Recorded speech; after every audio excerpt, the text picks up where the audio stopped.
He pulled her gently against his chest, holding her while she cried like a child. I'm here. Don't be afraid.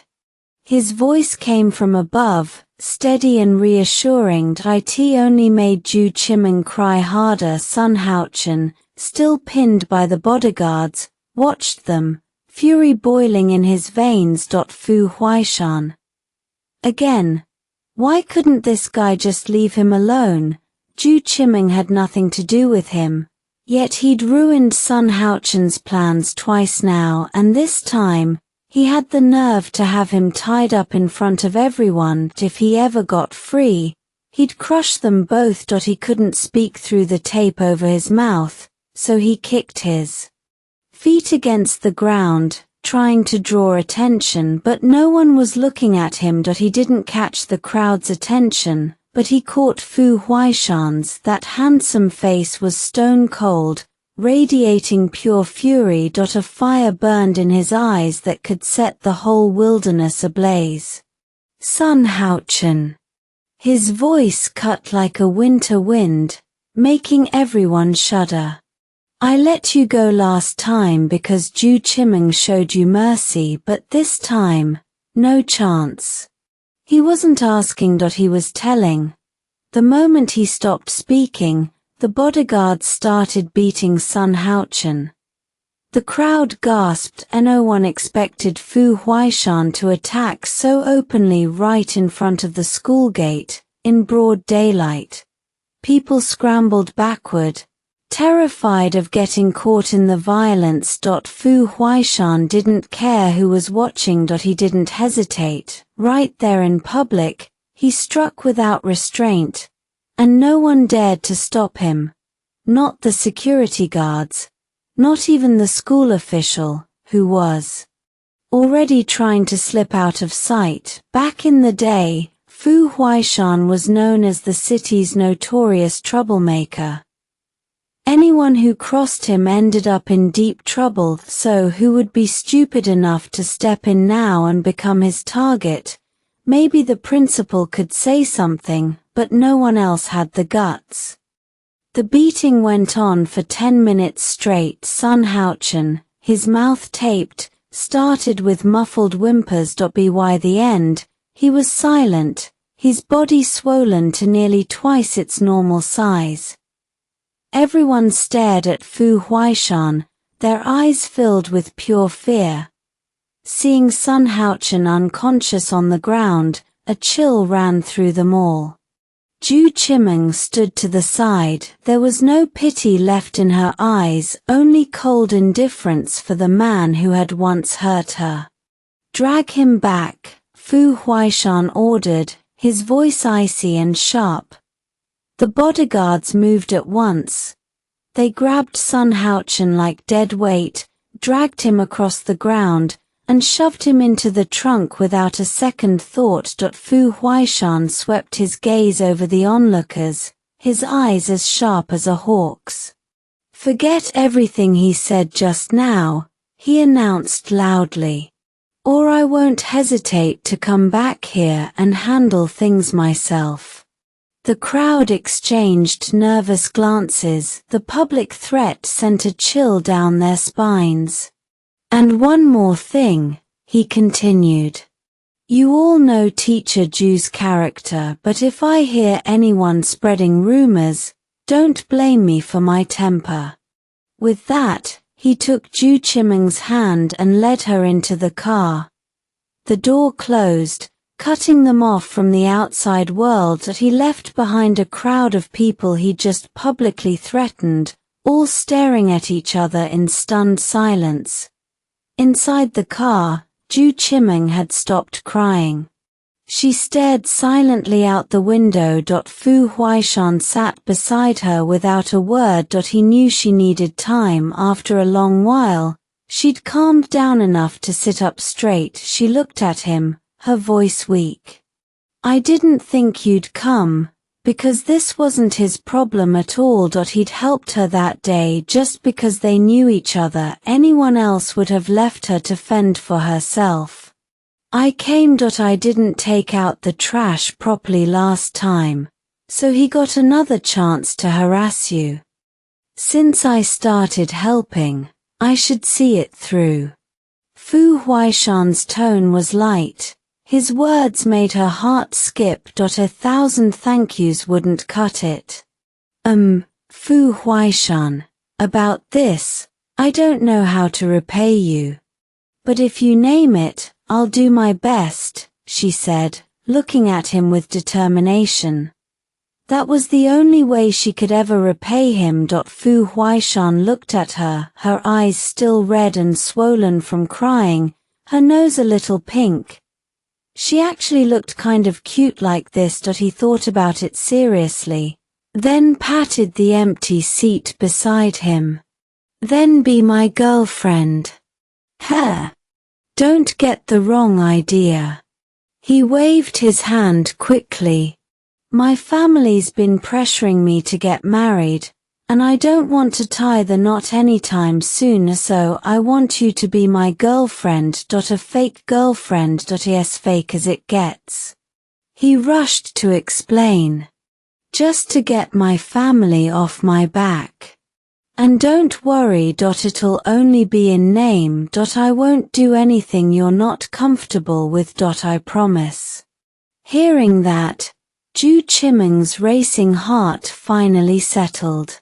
Okay, when you need me to play along, just call. Deal. Fu Huaishan nodded. They had an agreement. Then she remembered something. What are you going to do with him? Don't worry about that trash. I've got it handled. He didn't spare Sun Haochen a second thought. Zhu Chiming nodded at first, then shook her head, a hint of worry crossing her face. His trash, but don't mess up your life because of him.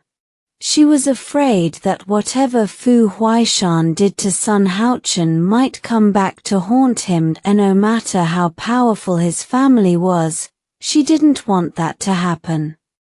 Don't worry, that won't happen. Fu Xingyao flashed her that signature smile, all perfect white teeth, practically blinding. It worked. Zhu Chiming's shoulders dropped, the tension melting right out of her. A piece of trash like him. He could take on 10 more and it wouldn't even slow him down. The next day, Sun Haochen's training company collapsed overnight. His assets were liquidated at a dizzying speed, and the man himself, they found him in a trash heap, beaten black and blue, stripped naked. An old woman taking out her mourning. Garbage discovered him.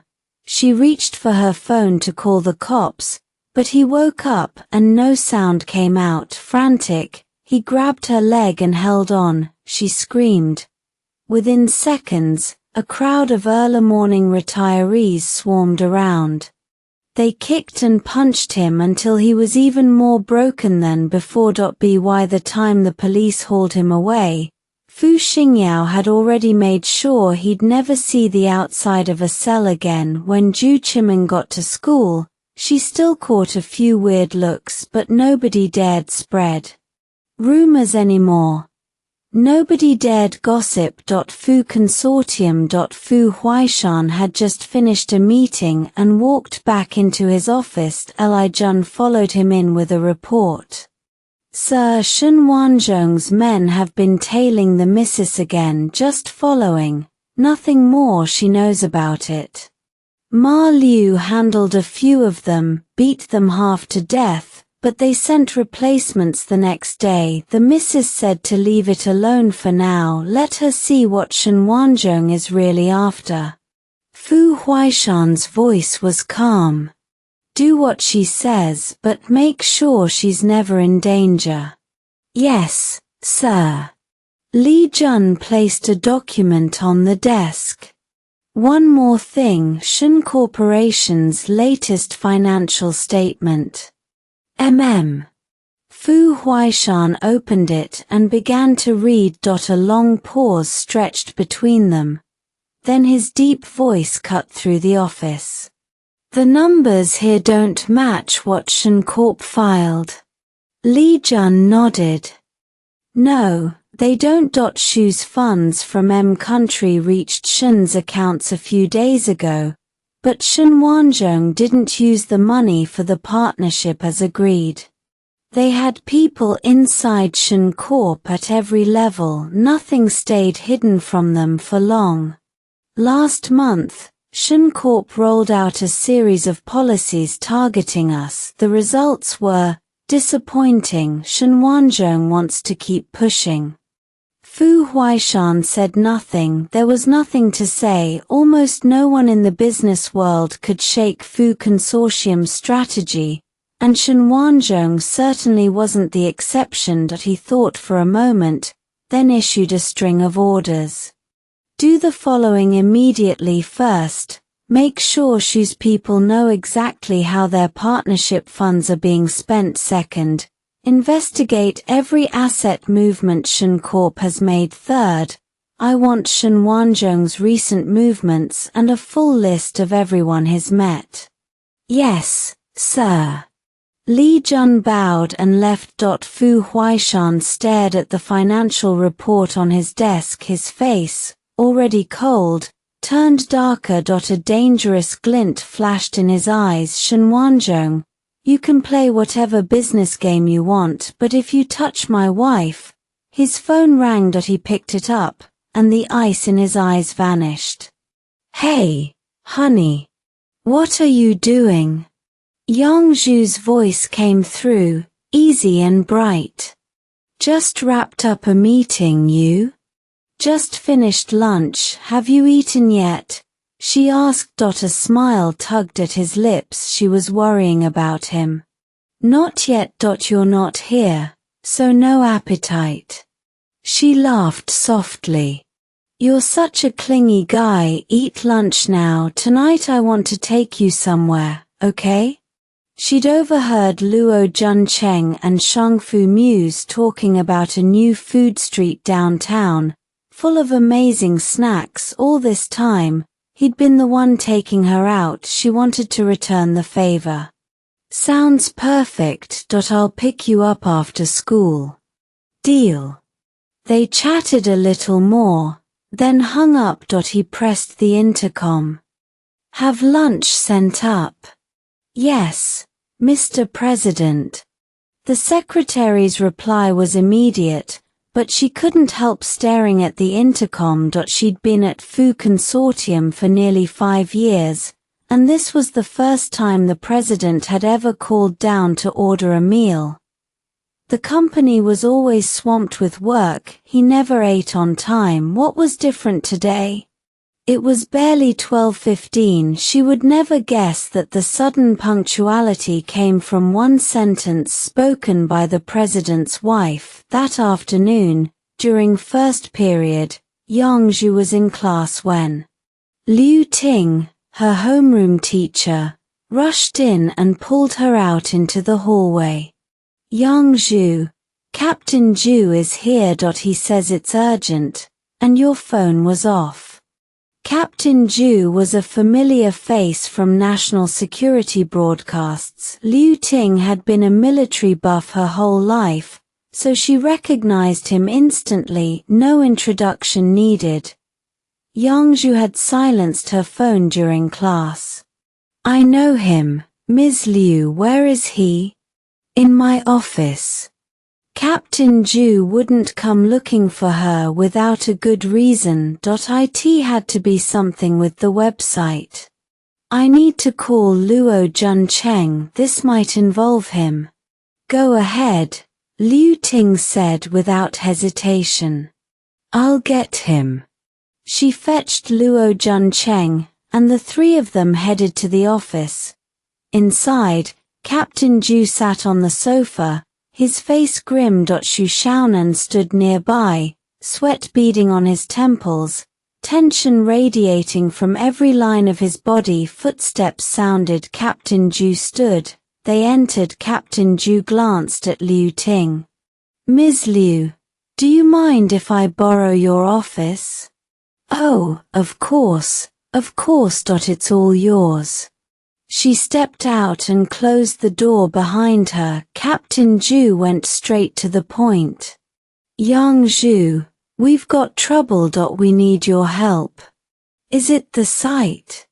Luo Juancheng's heart clenched. Had he screwed it up? Yes and no, Xu Xiaonan cut in, his voice tight. An hour ago, foreign hackers launched an attack on our website.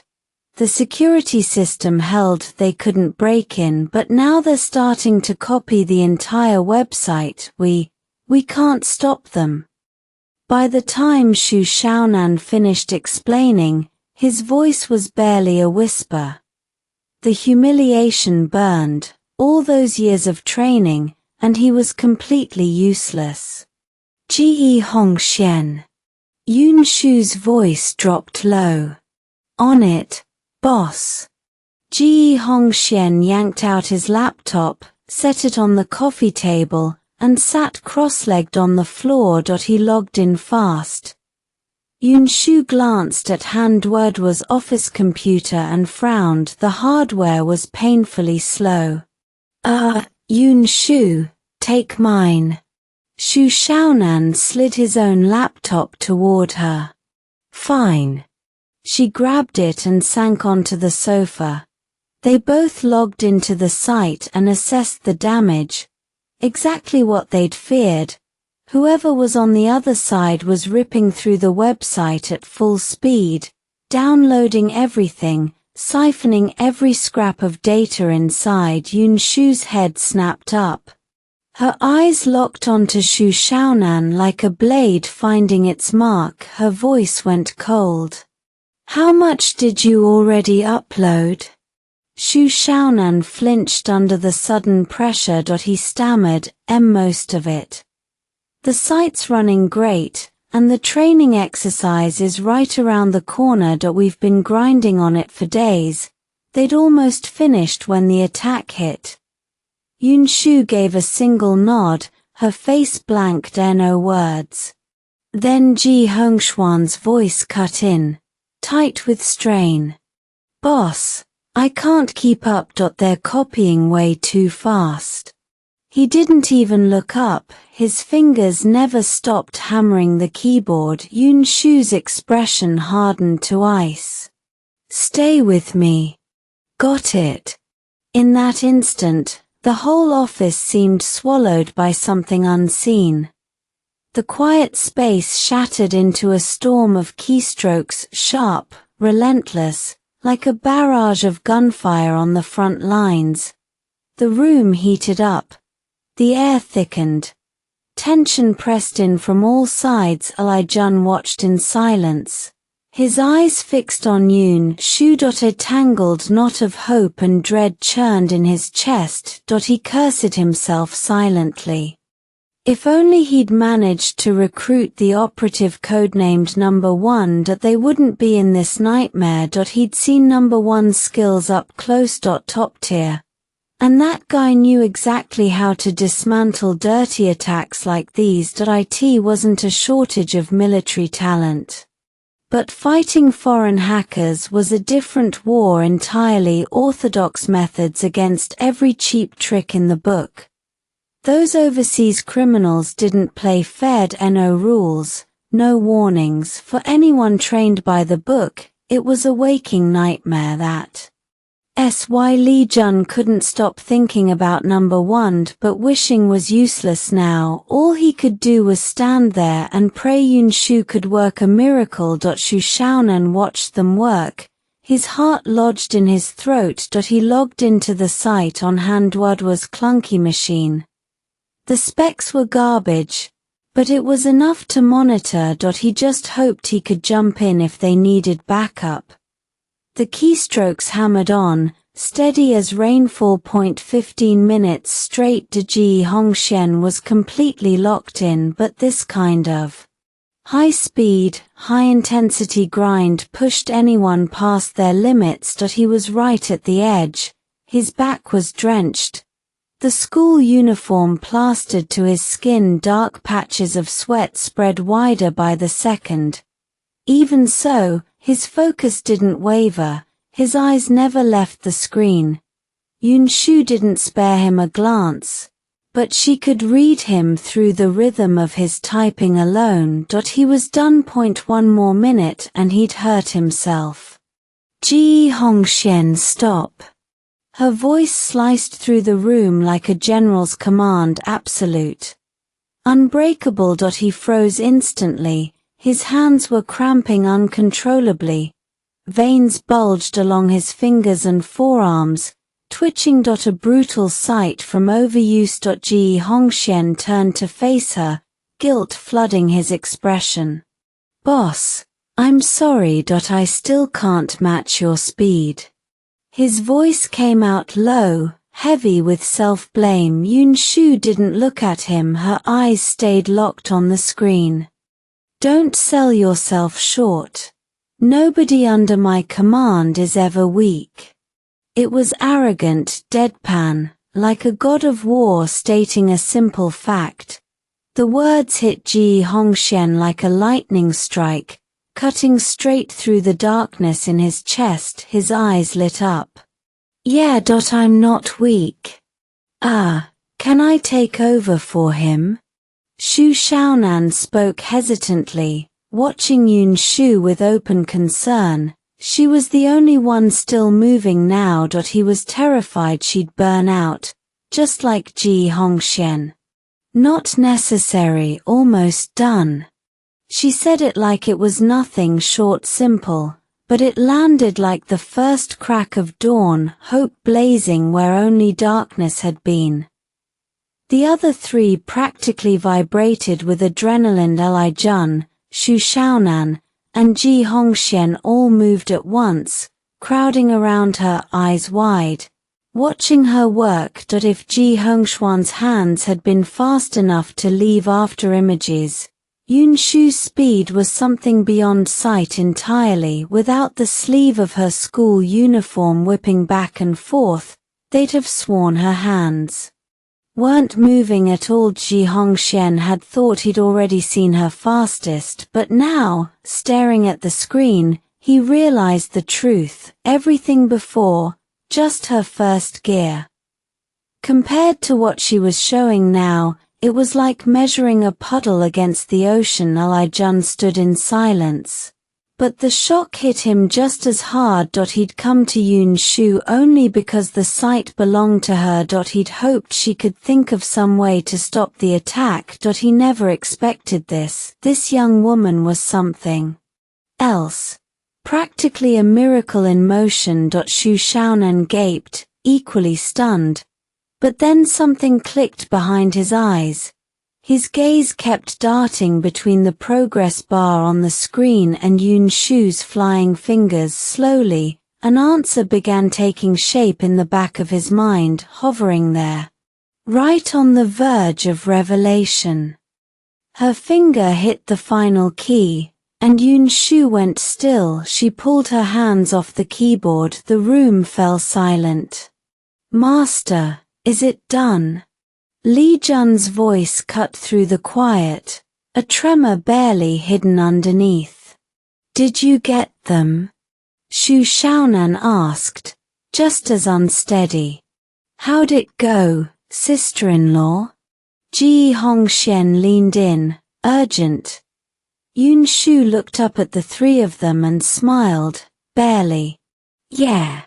That single word hit like a bomb. Relief flooded their faces. Xu Xiaonan lunged toward the screen before he could stop himself. The second he took in what he was seeing, he stammered, sister-in-law, what did you do?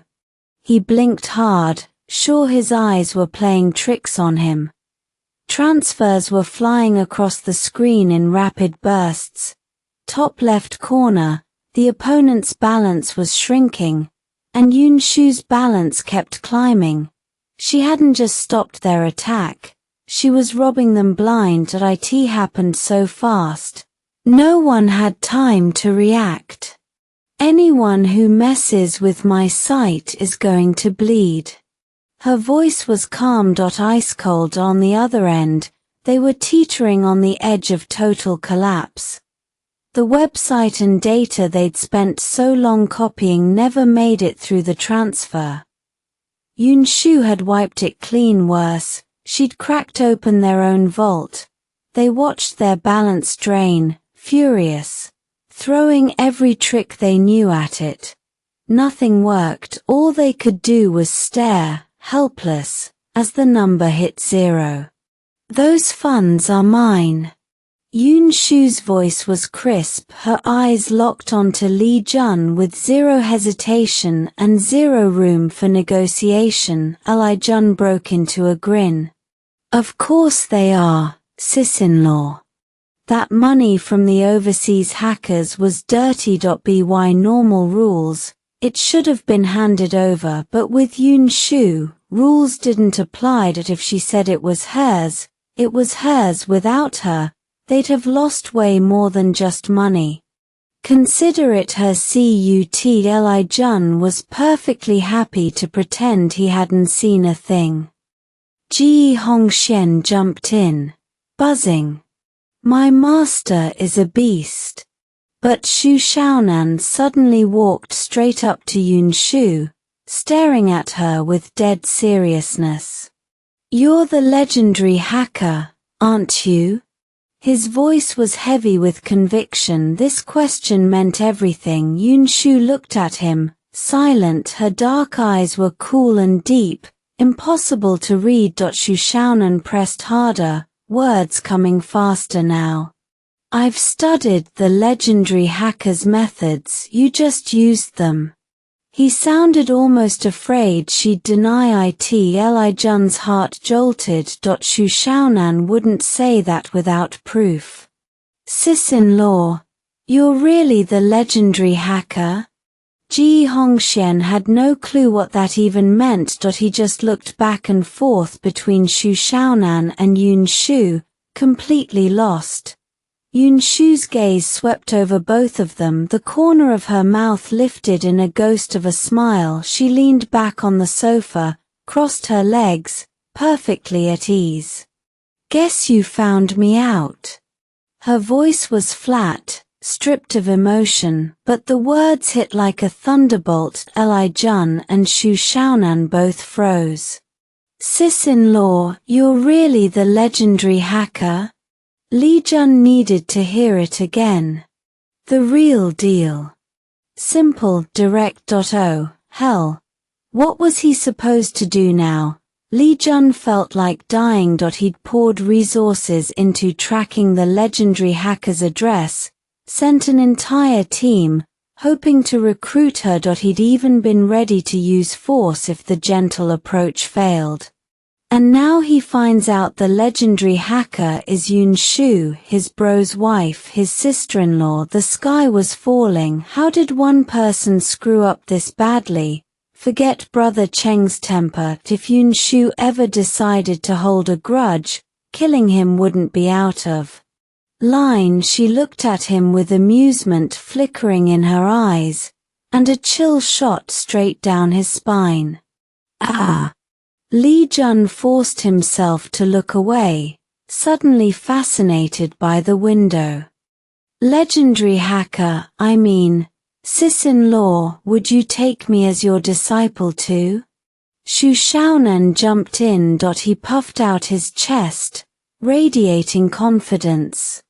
"I've got a master's from a top-tier university. 3 years military service. I'm honest, passionate, driven." "Whoa, whoa, whoa." Ji Hongxian cut him off, face stunned. "You want to be my master's disciple too?" "Yes." Shu Shaonan nodded without a trace of hesitation. His eyes locked onto Yunshu like she was the light of his entire life. "Senior disciple, I look forward to your guidance." Before Ji Hongxian could even respond, Shu Shaonan had already called him senior disciple, his face dead serious and full of respect. Yunshu had absolutely zero interest in taking on another one. She already had one disciple who'd shown up uninvited. She couldn't handle a second. She stood and said to Shu Shaonan, "Sorry, I'm not accepting new disciples. Master, please reconsider." Shu Shaonan stepped forward, desperation written all over his face. He'd completely forgotten about his direct superior. All he wanted was to learn from Yun Shu. The bell had already rung. Yun Shu just wanted to go meet Fu Huaishan for their date. These annoying apprenticeship requests could wait. "Sorry, I have to go. Li Jun, we'll talk another time." She didn't linger. She walked out of the office, Ji Hongxian following close behind, but as he passed Shu Shaonan, Ji Hongxian threw him a scrap of consolation. "Hey, no hard feelings. I'd love to be your senior disciple too, but the master said no. What can you do?" If only the master would take this obedient junior disciple. Ji Hongxian had never gotten to hear senior disciple from Shangfu Muse. Hearing it from this guy wouldn't be half bad. Yun Shu had just reached the corner of the hallway when a hand shot out and yanked her to the side. A sharp scream cut through the air. "For God's sake, Miss Liu. I almost knocked you flat." Yun Shu couldn't keep the exasperation out of her voice. If she'd recognized her a split second later and pulled the punch any slower, Liu Ting would have been on the ground staring at the ceiling. Liu Ting hadn't expected Yun Shu's reflexes to be that fast. The excitement on her face was already gone, replaced by a flicker of fear from that narrowly missed fist. "I wasn't trying to sneak up on you," Liu Ting said, suddenly nervous. "Then what?" "I mean, I wanted to ask you something. In private." She fidgeted for a second, then blurted it out. "Is Colonel Zhu seeing anyone?" "Not that I know of." Yun Shu thought back. She'd had dinner with Zhuiyang sat beside him at auctions. Not once had she seen a girlfriend in the picture. The moment the words left her mouth, Liu Ting's entire face went soft, lit up with the kind of giddy joy that made no effort to hide. "Oh, okay, good. Miss Liu, do you like him?" Liu Ting nodded so hard it was almost frantic. "Like him?" The man walked straight out of a dream. My dream, specifically. Yun Shu had no words. Judging by that blush, those dreams were definitely not PG. "He's still in his office." Yun Shu tilted her head toward the door. That one sentence flustered Liu Ting instantly. She started fussing with her hair, tugging at her clothes. "Xingyue, I mean, Yun Shu, how do I look? Is this okay?" When you're about to face the person you like, even wearing a royal gown doesn't feel like enough. Yun Shu gave her a quick once-over and answered without hesitation. "You look great." "All right. I'm going in." Liu Ting turned and hurried toward the office. Yun Shu's mind shifted immediately to Fu Huaishan. She didn't linger. She picked up her pace and headed straight for the parking lot. The moment she stepped inside, she spotted him from across the way. He was tall, his presence was magnetic. Standing beside the car, there was no missing him. "Don't run, slow down." He noticed her rushing and immediately walked toward her, his voice low with worry. "Have you been waiting long?" He gave her a gentle smile. "It's fine." For him, waiting even forever was a choice he'd make without hesitation. TNR meant nothing. They exchanged a smile and slipped into the car together. Yun Shu gave the driver the address for the food street. The car pulled out smoothly and headed toward their destination. She turned to the man beside her. "I'm taking you to a food street today. You okay with that?" "Whatever you say, My wife, wherever you want to go. A brief pause, then, with a flicker of anticipation in his eyes, he added, But wife, does this count as a date? Of course it does. After we eat, we can take a walk. She'd picked that up from Ji Hongxian and Shangfu Muse. They said it helped strengthen the bond between two people. The moment Fu Huaishan heard her call it a date, his handsome face lit up with a smile so bright it nearly blinded her. Even the billion-dollar contract he'd signed that morning couldn't compare to this feeling. The car pulled into the parking lot near the food street. Once it stopped, they got out and walked toward the entrance. The food street was a gathering place for every kind of street food imaginable. People had flocked there to hunt for good eats, men, women, young, old, all packed together. The second they stepped onto the street, Fu Huaishan's striking features and Yun Shu's cool beauty pulled every gaze their way. That Fu Huaishan wore a simple white shirt, the top two buttons undone. The open collar revealed a glimpse of his sharply defined collarbone. But if the suited-up version of him was cold, reserved, and untouchable, this version carried a completely different kind of appeal. Devilishly handsome face. Tall, perfectly proportioned body wrapped in an aura of power. Even in a plain shirt, he stood out in any crowd. Yun Shu had on her school uniform.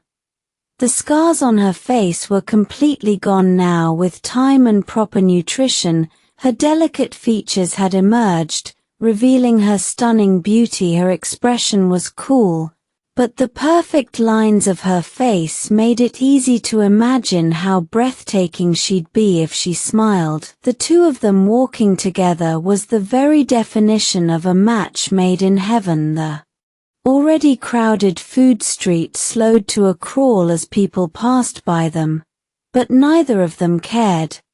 This was their date, and nothing was going to touch their mood. Behind them, Li Jun and Shanixuan kept their eyes locked onto the couple ahead.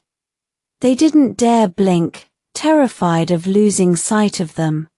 The food street sold an incredible variety of food: barbecue, desserts, DIY snacks, and especially meat dishes. Many of them were things neither of them had ever seen before. Fu Huaishan, of course, had grown up eating the finest cuisine. Top-tier chefs had cooked for him since childhood. Yun Shu, during her time in X-World, had never once bought or eaten from street stalls like these. As an agent, she'd survived mostly on fast food and whatever was quick. So whenever she spotted something that caught her eye, she bought it. She'd take a couple bites herself, then share the rest with Fu Huaishan, and he didn't look down on the cheap food at all. If anything, because it came from her, he savored it more than any luxury meal. The food street wasn't just about food. There were also stalls selling little trinkets and handmade crafts. Most of these small items were new to Yun Shu, so she wandered, ate, and shopped all at once. The man beside her followed without complaint, eating when she offered, paying for everything, and carrying every single thing she bought.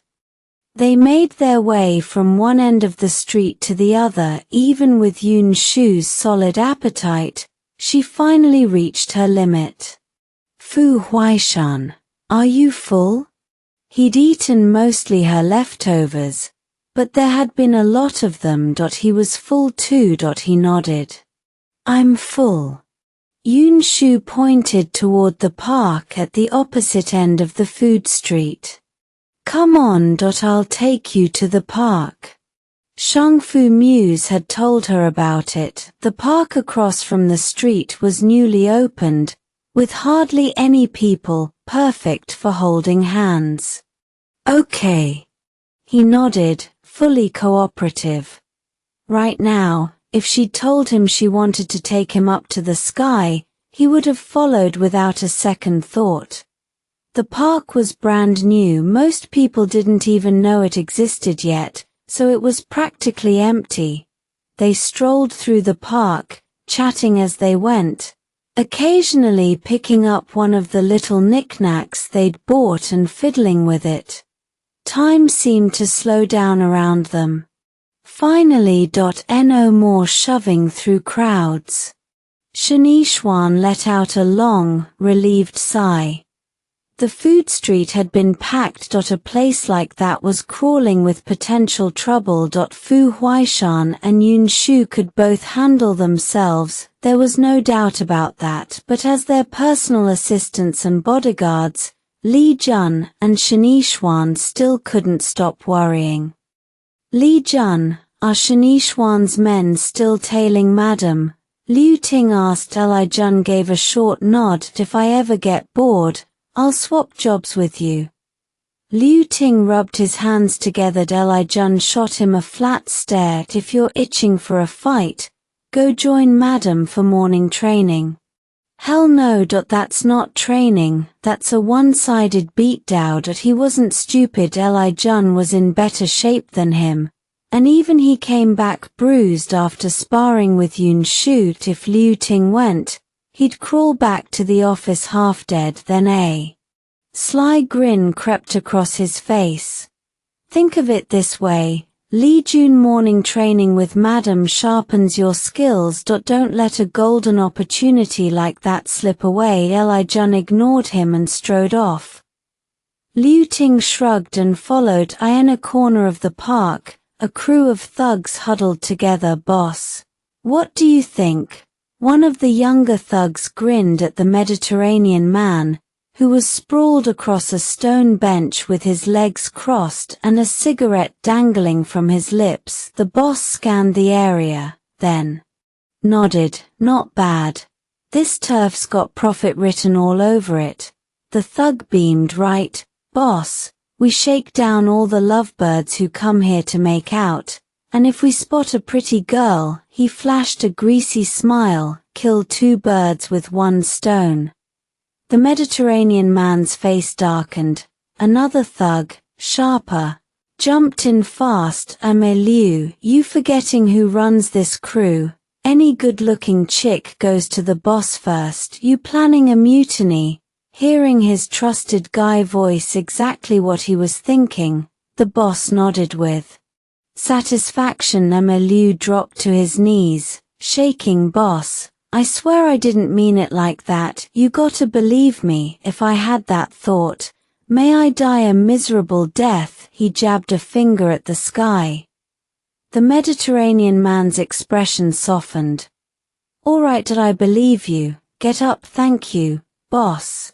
Thank you. Ma Liu started to rise when another thug shouted from a stone table. Boss, boss.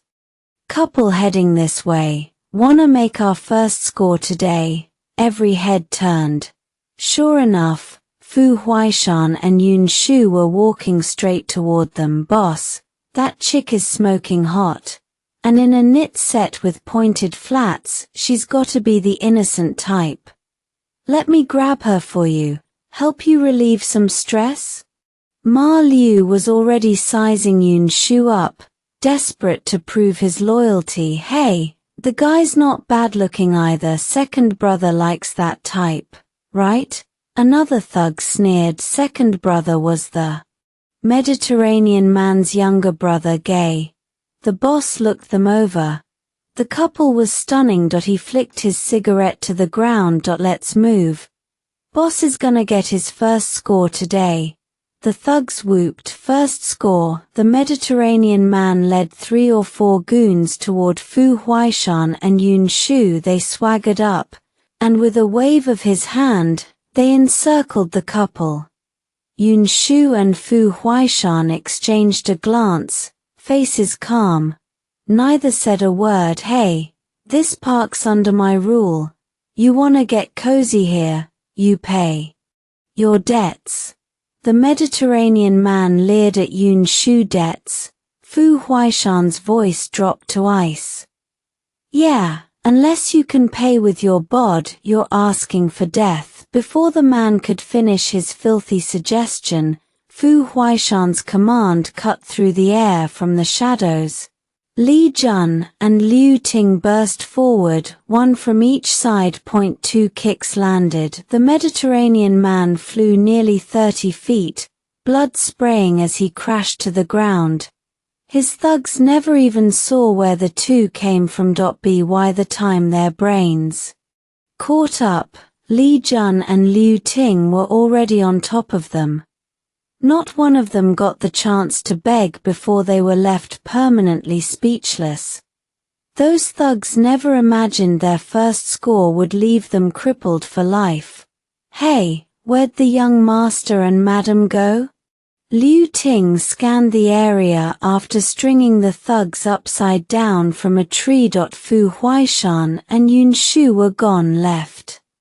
Li Jun stared straight ahead. Then what are you waiting for? Go follow them. What if more idiots show up? I wasn't waiting for you. I can't go right now. Why not? Liu Ting stepped forward anyway. A few strides later, he spotted them on a bench nearby, locked in a kiss. Liu Ting didn't dare make a sound. He bolted at top speed. The next day, Saturday, sunlight pierced through the clouds into the spacious living room, spreading a cozy warmth. Yun Shu curled up in Fu Huaishan's arms like a kitten, soaking in their happy time.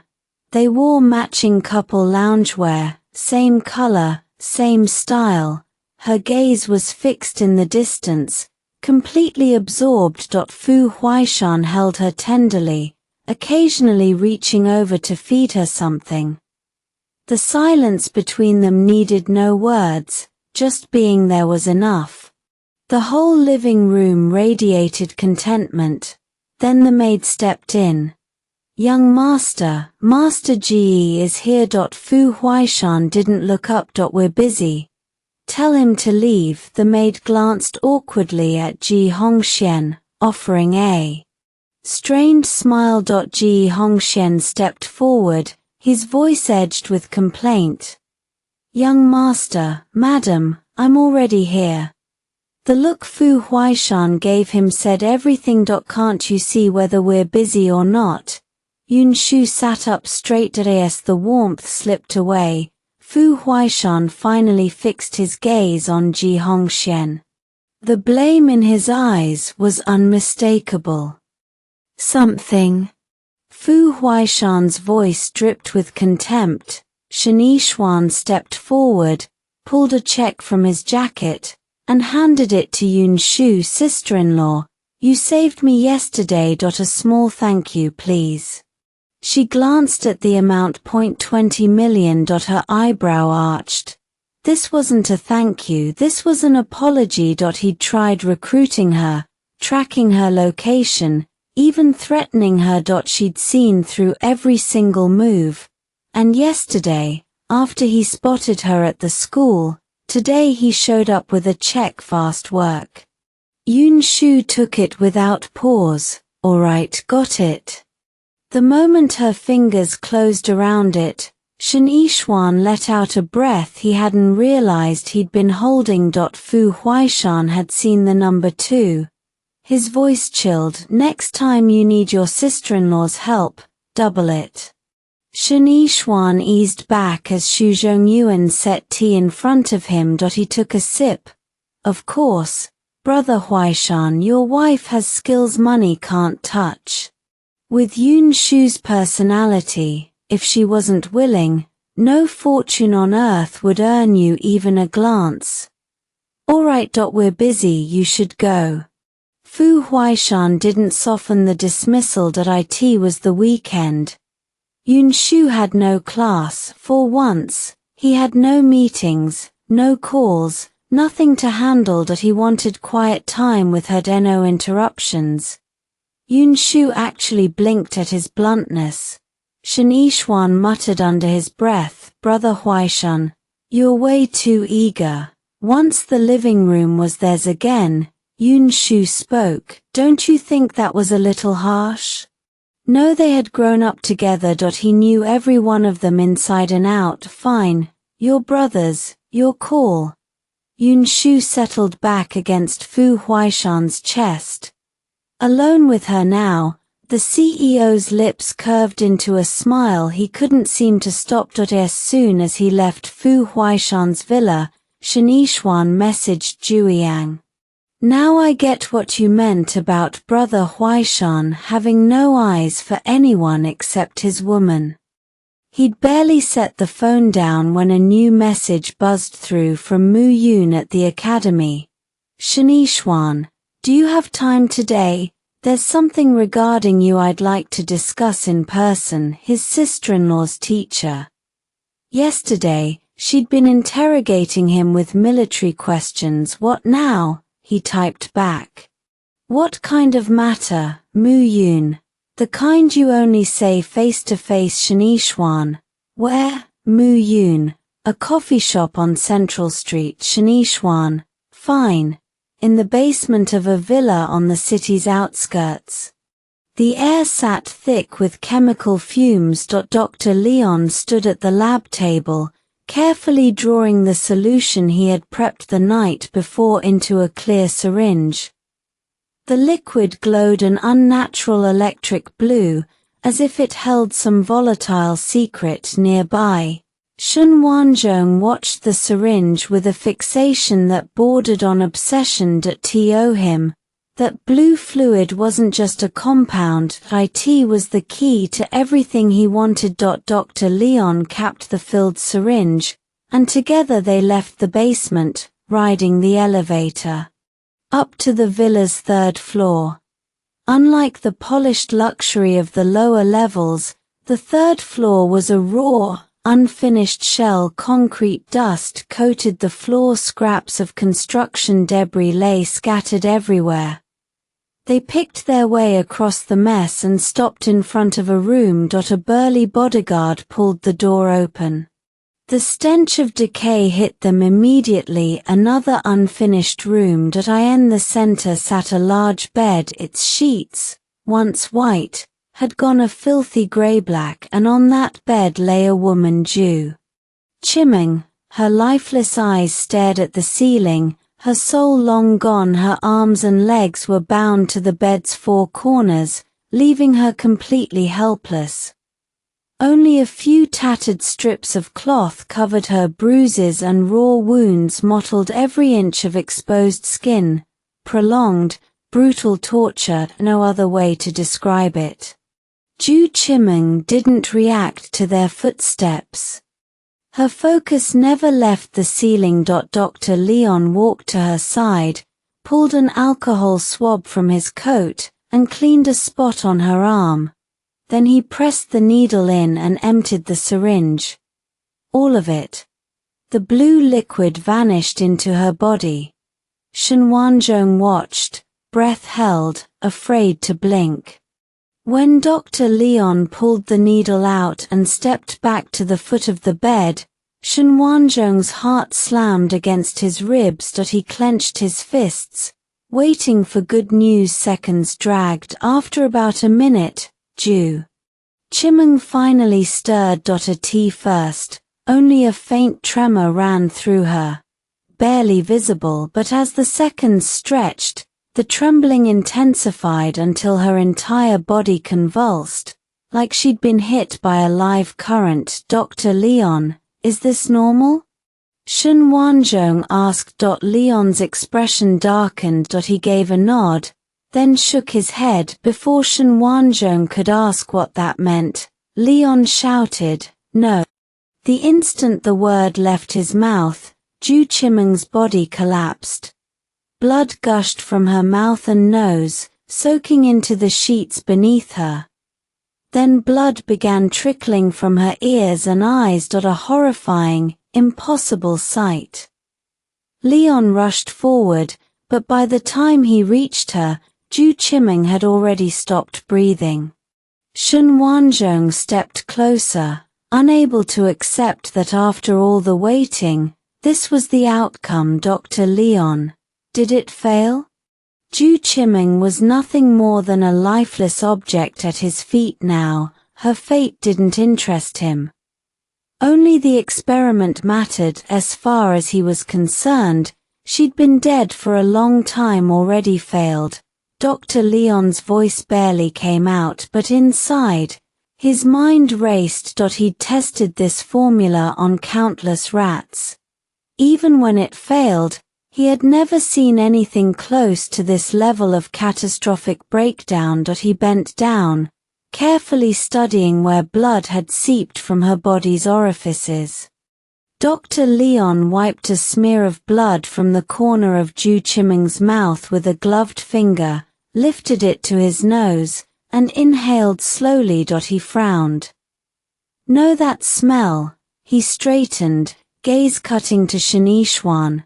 "Has she taken any medication in the past 2 days?" Shanishwan didn't hesitate. "Get in here." The bodyguard outside the door hurried inside. "Boss, has Ju Chiming taken anything? Any meds in the last 2 days?" Shanishwan repeated Leon's question. The bodyguard's brow furrowed. "She only got back from Chairman Lee's place last night. We don't have the full picture, but I've heard Chairman Lee likes to use substances." Dr. Leon's expression darkened. Ju Chiming had never stopped scheming from the moment Shanishwan locked her away. She kept playing her connection to his father, maneuvering for Shun Group shares, aiming to become a major shareholder and force Shanishwan out. To get there, she used her body on a guard. Then she aligned herself with several board members to strip his power at the next meeting. Shanishwan found out. He made sure she'd never rise from a bed again. After that, Ju Chiming was handed off to shareholders and business partners, used, degraded, shattered. That was why she now lay there, half out of her mind and covered in wounds. Dr. Leon glared at the bodyguard. "What kind of drug? I need exact ingredients and effects." It could alter the entire result of his experiment. Shanishwan understood instantly. "Find out exactly what Chairman Lee used now." "Yes, boss." The bodyguard rushed out. Shanishwan stepped closer, his voice tight. "Dr. Leon, will the drug affect the final result?" Leon nodded. "Any medication or trauma can skew the outcome. That's why I told you before, the subject must remain stable for the experiment to succeed." A flicker of hope crossed Shanishwan's face. "Leon killed it in the next breath, but there are no guarantees. Even without drugs or injuries, the human body introduces countless variables. I'll do everything I can. If her individual physiology resists, there's nothing I can do." Shanishwan had poured years into this plan. He'd bet everything. Disappointment cut through him, but he told himself Leon was only describing the worst case. "Just focus on what you can control, Dr. Leon. I won't hold you responsible." Leon nodded. "Then I'll head to the lab now." Ju Chiming might be a failed experiment, but the drug reaction had exposed deeper problems he needed to address immediately. Given Shanishwan's investment and intensity, Leon knew the man's forgiveness would vanish if the research collapsed. "Go ahead." Shanishwan watched him leave. He turned back to Ju Chiming, sprawled lifeless on the massive bed, and his expression went cold and unreadable. He walked to the window, lit a cigarette, and smoked in slow, measured drags. Smoke swallowed him whole. The cigarette burned down fast. When he turned around, something in him had shifted. A sick smile crept across his face. "Ju Chiming," he said, voice soft and slow, "you should be grateful the experiment failed after everything you've done, dying like this is still too merciful." The next afternoon, Yun Shu returned to the Fu estate. The staff greeted her with practiced deference. "Welcome home, Miss Yun." She gave a slight nod and walked inside. Fu Xingyao was on the living room sofa, reading. Ever since Shen Wanzhong passed, he'd been living here alone. He'd dropped his worst habits, matured, and his grades had climbed. He saw his sister and his whole face lit up. He tossed the book aside and stood. "Sis." Yun Shu sat down. A servant brought her favorite sweet tea. Fu Xingyao took it eagerly and placed it in front of her. "Here, sis, you like this one?" He grinned at her, that look never wavering. "How have you been?" Yun Shu asked, casual. Even though they went to the same school, different buildings, and schedules meant they barely crossed paths. "Find it everything's good." The words came too fast. Yun Shu glanced at him. The brief flicker of loneliness in his eyes didn't escape her. The house was empty now but for him. The staff were employees, nothing more. It was natural he'd feel alone. But he had to grow up. He couldn't live under her protection forever, so she ignored it. "Sis, you got plans today?" Fu Xingyao looked at her with hopeful eyes. "Plans? I mean, can you stay for dinner tonight?" "Sure. I'll tell the kitchen to add extra meat dishes." His smile stretched wide, and he ran off toward the kitchen to give orders. Just then, Li Jun walked in. He whispered something in her ear. Yun Shu rose and strode toward the main gate. Across from the Fu residence entrance sprawled a manicured green space. Neat hedges and seasonal blooms. As Yun Shu stepped through the gate, she saw him. Shen Yishuan stood there in a white suit, his stare locked on the Fu home as if searching for something. The moment he spotted her, his eyes brightened with a surge of something like joy, but when he took in her expressionless face, that joy twisted into something strange and unreadable. Yun Shu clasped her hands behind her back, spine rigid as pine. She stood there, calm and composed, her sharp gaze pinning him in place. Their eyes met in the open air, testing, measuring. Time stopped, just the two of them, locked in a stare that held infinite weight. The staring contest didn't last long. Shen Yishuan broke first. The emptiness in Xiao Yu's eyes was more than he could take. That total lack of regard cut deeper than any emotion he'd ever felt. He cleared his throat and stepped out from the bushes, making his way toward the Su family's front gate. A few steps led up to the door. Shen Yishuan stopped at the bottom, hands shoved in his pockets. The heaviness on his face had vanished, replaced by an easy, casual expression. "I didn't expect to run into you here. You visiting the Su house today?" A faint smile touched his lips, his tone familiar, like old friends catching up. Xiao Yu barely glanced at him, her eyes cold as frost. "Don't pretend this is a coincidence. How long have you had me followed, still not satisfied?" Her words cut straight through his act, exposing the surveillance, but Shen Yishuan didn't even flinch. He shook his head, unhurried. "I'm afraid you might get hurt." Hurt? For a moment, confusion flickered in her mind. "Shen Yishuan, I've already said what I needed to say, but if you're looking to die, I can make that happen." Her voice was ice cold, final, a lethal edge that made the air around them tremble. "Die? Xiao Yu, I don't want to die. I want to spend my whole life with you." His eyes locked onto her, but the longing in his gaze reached past her guard. Speaking to the woman she used to be, Xiao Yu's brow furrowed. Something felt off. His entire aura was wrong, like a dark fog that could cloud a person's judgment. Then Shanishwan shouted again. Xiao Yu.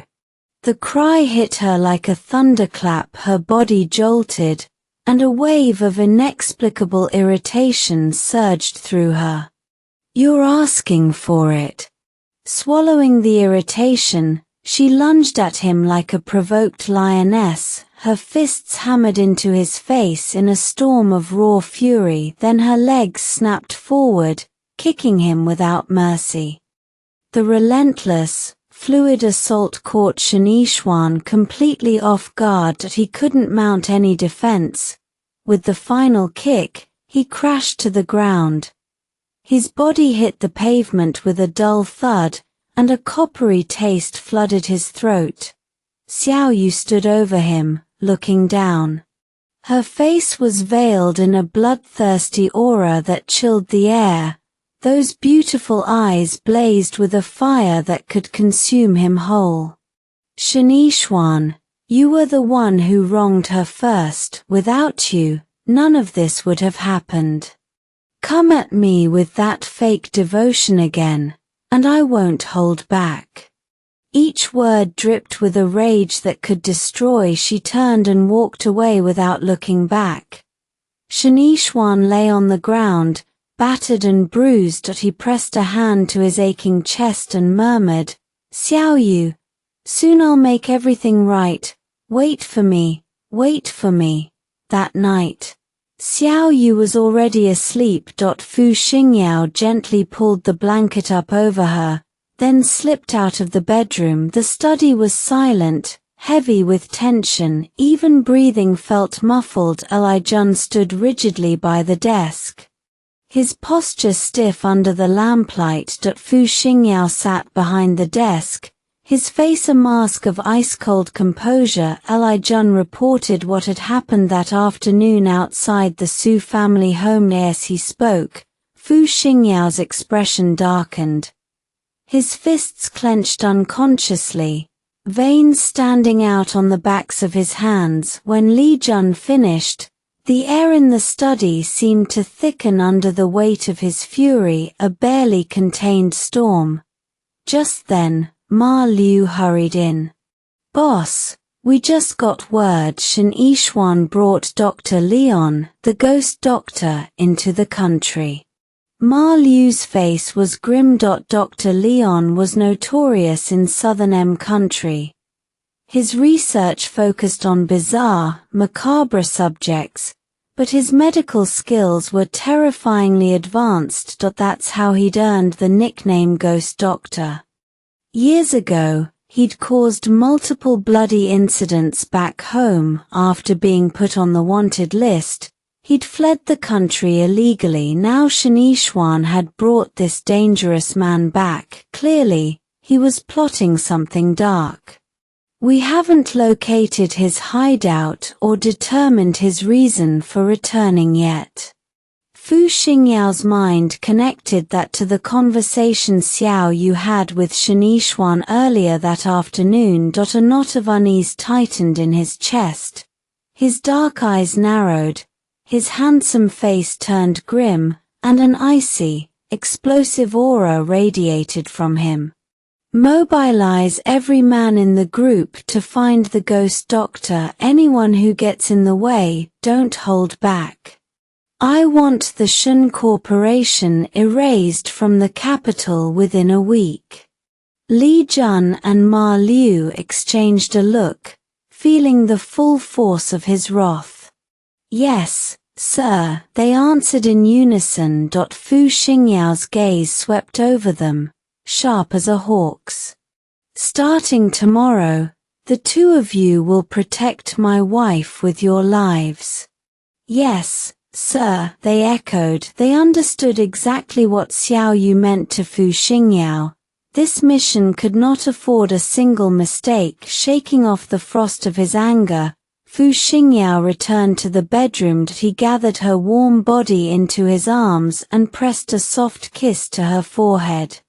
Sweet dreams, wife. That night, Xiao Yu didn't sleep well in her dream. She kept running, but could never reach where she wanted to go. It was as if she was trapped in a confined space, unable to move. The next morning, sunlight rose as usual. Xiao Yu opened her eyes as the morning light streamed into the bedroom. The frustration from her dream lingered, leaving her tired even after waking, something that had never happened before. Probably just the stress of recent events causing more vivid dreams, she didn't think. Much of it, looking at the man still holding her, fast asleep, the fatigue on her face slowly faded. At the Shu residence, the servants had already started their early chores. Yangzhu came to Mr. and Mrs. Shu's bedroom early as well, beginning their massage therapy. Ever since the Shu couple's accident, Shu Zongyuan hadn't gone out carousing once. He spent every day with Yangzhu, caring for his parents. Yangzhu was 5 months pregnant now. Her body had grown heavy, but she still insisted on personally looking after them. Xu Shaonan walked in and found her wiping his mother's face and hands. Chiming, you shouldn't be doing this. Not in your condition. Let the servants handle it. He took the towel from her and rinsed it. It's fine. Shaonan. A little movement actually helps with the delivery. Ju Chiming's voice was sweet, laced with tenderness. Seeing her like this only deepened the guilt already clawing at him day after day. After everything he'd put her through, she'd still stepped up to care for his parents without a second thought. He made a silent vow right there. He would spend the rest of his life making it up to her. Oh, by the way, Shaonan, could you run to the hospital for me? The doctor called yesterday about picking up some medicine. I don't trust anyone else to get it. Her tone softened into a gentle request. Of course. I'll go now. When you're done here, please get some rest. He kept his voice low. She nodded obediently from the window. She watched his car pull out of the Shu estate. The second he was gone, the devoted daughter-in-law mask slid right off. She tossed the towel across Yangzhu's face without a second thought and flopped onto the couch, legs crossed. Footsteps approached. She jumped up, yanked the towel off Yangzhu's face, and slapped the caring expression back on. Miss Chiming, the young master has left.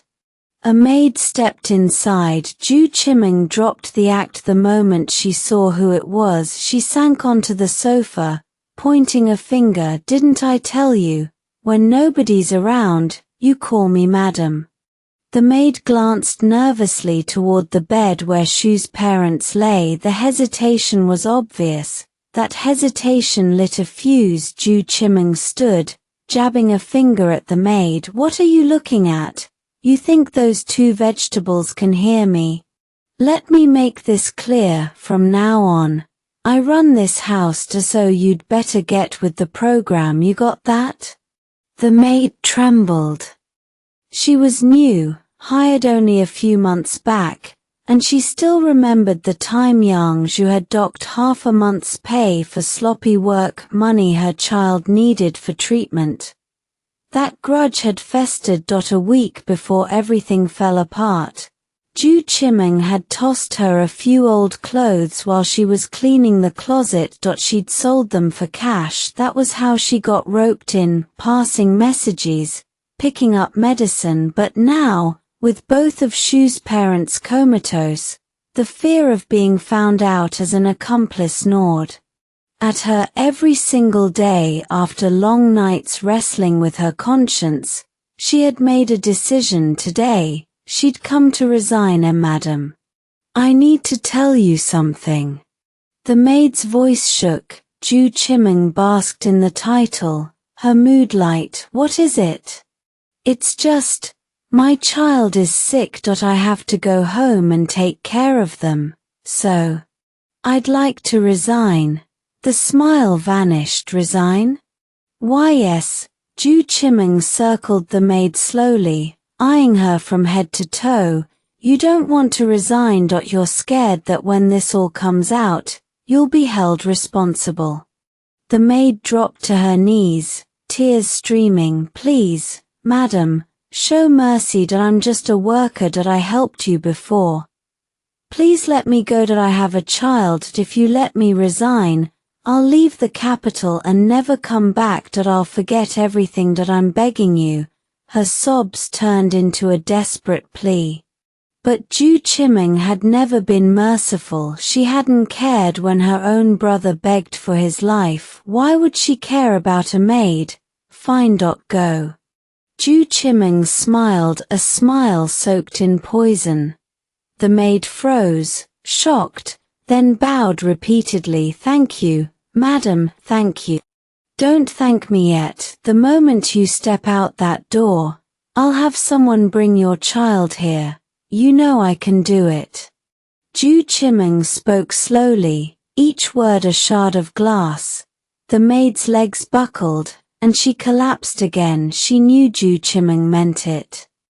2 pills had already destroyed Shu's parents. Once you're on my boat, the only way off is over my dead body. Ju Chiming's eyes were ice, fixed on the trembling woman below her. She couldn't afford to let someone this dangerous slip away. Only under her watch was it safe. Wipe your tears and get out. Remember, you don't go anywhere. Got it? The maid had no choice. She obeyed and left the room. She could risk her own life, but not her child's. Just then, Yang Zhu's finger, the one hidden under the blanket, twitched. Ju Chiming, sitting directly opposite, caught it. She rushed over, staring at the face. She slapped it a few times, but there was no other movement. Just a reflex, she told herself. Her eyes dropped to the finger that had moved. With a flicker of resolve, she grabbed it and snapped it clean. Trying to wake up? Not a chance. She walked out and back into the bedroom she shared with Xu Xiaonan. Pulling out her phone, she opened the chat window from when she got the medicine last. Her fingers began tapping. When Xu Xiaonan returned, he found Ju Chiming slumped in a chair in his parents' room, looking utterly exhausted. He scooped her up gently, carried her to their bed, and tucked her in. The door clicked shut. The moment it did, Ju Chiming's eyes snapped open. No sleep, all sharpness. Late that night, while the house slept, someone crept into Shu's parents' room. Light footsteps. A quick scan of the space. Then, satisfied it was safe, the intruder began rearranging things. 10 minutes later, they moved to leave. But the sound of a door lock made them freeze. They ducked out of sight. A heavier figure lumbered to the bedside, slapped both unconscious faces, then fiddled with the nightstand. When the heavy figure left, the hidden one came out to inspect. The cup that had been sitting on the nightstand, gone. The sheets beside Fu Huaishan were cold. He pressed his palm flat against them and sat up. She was already gone. A servant informed him Ju Chiming had left for the hospital. A prenatal checkup. He exhaled slowly, still pushing herself, still playing the devoted wife. Fine. He would handle his parents alone today. He brought a basin of warm water into the master suite and began washing their faces, methodical. Gentle. He moved to Yang Zhu's hand and ran the cloth between her fingers. Then he stopped her.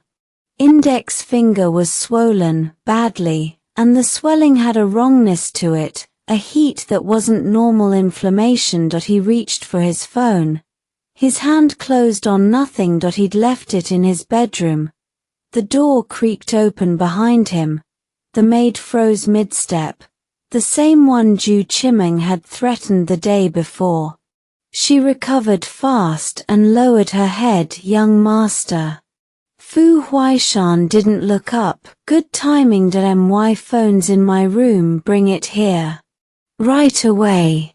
She returned less than a minute later. He took the phone, snapped a photo of Yang Zhu's swollen finger, and sent it to the doctor.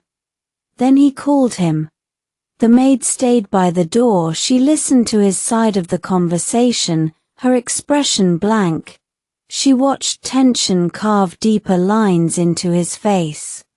And Zhu Chimeng's threat played on a loop in her head, that threat about tying up her child. Something cold and quiet clicked into place inside her. Zhu Chimeng returned before noon. She stepped into the foyer and stripped off her gloves. Where is Huaishan? Miss Zhu. The servant kept her eyes down. Young master had urgent business. He said he likely won't be back tonight. Miss Zhu, always Miss Zhu. Every time that title landed, something clamped tighter around her chest. Yang Zhu's standing order. Every servant in this house called her the same thing, and she could not undo it, and now he might not come home at all. The fury ignited white-hot behind her ribs. She stormed toward the bedroom, ready to hurl the first object she found. A knock stopped her before she could reach the teacup. Another maid stood in the doorway. Miss Zhu, the master and madam need to be repositioned. As if she needed the reminder. A coma patient couldn't stay in one position without bedsores eating through their skin. Everyone knew that. I'm aware, Zhu Chimeng said. She wanted to scream in the woman's face, but she was the devoted daughter-in-law. She had to stay in character.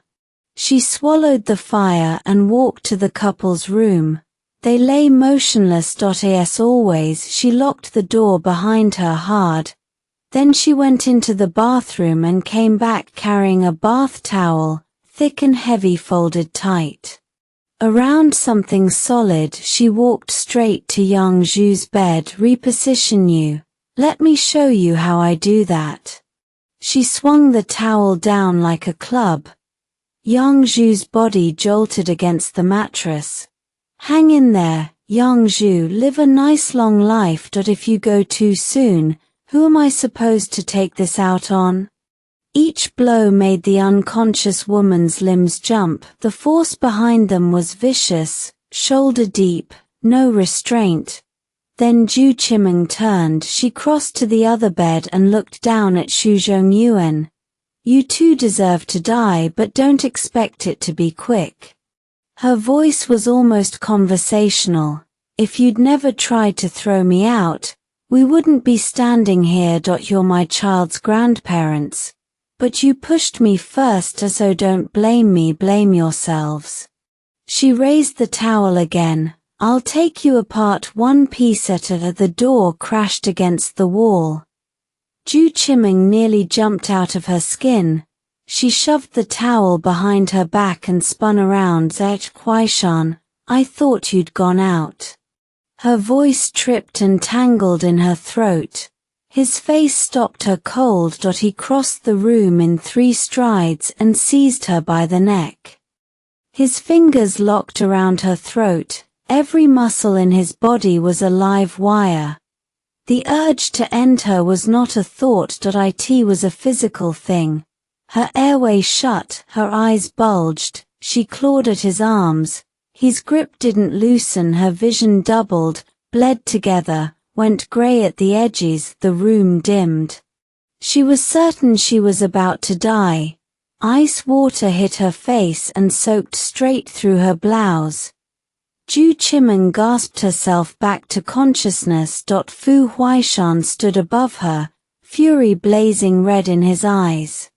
Huaishan, what? She coughed and tried to drag herself toward him. Her fingers reached for his pant leg, but her limbs were still half dead from the lack of oxygen. Her hand barely grazed the fabric before he kicked her back. Zhu Chimeng.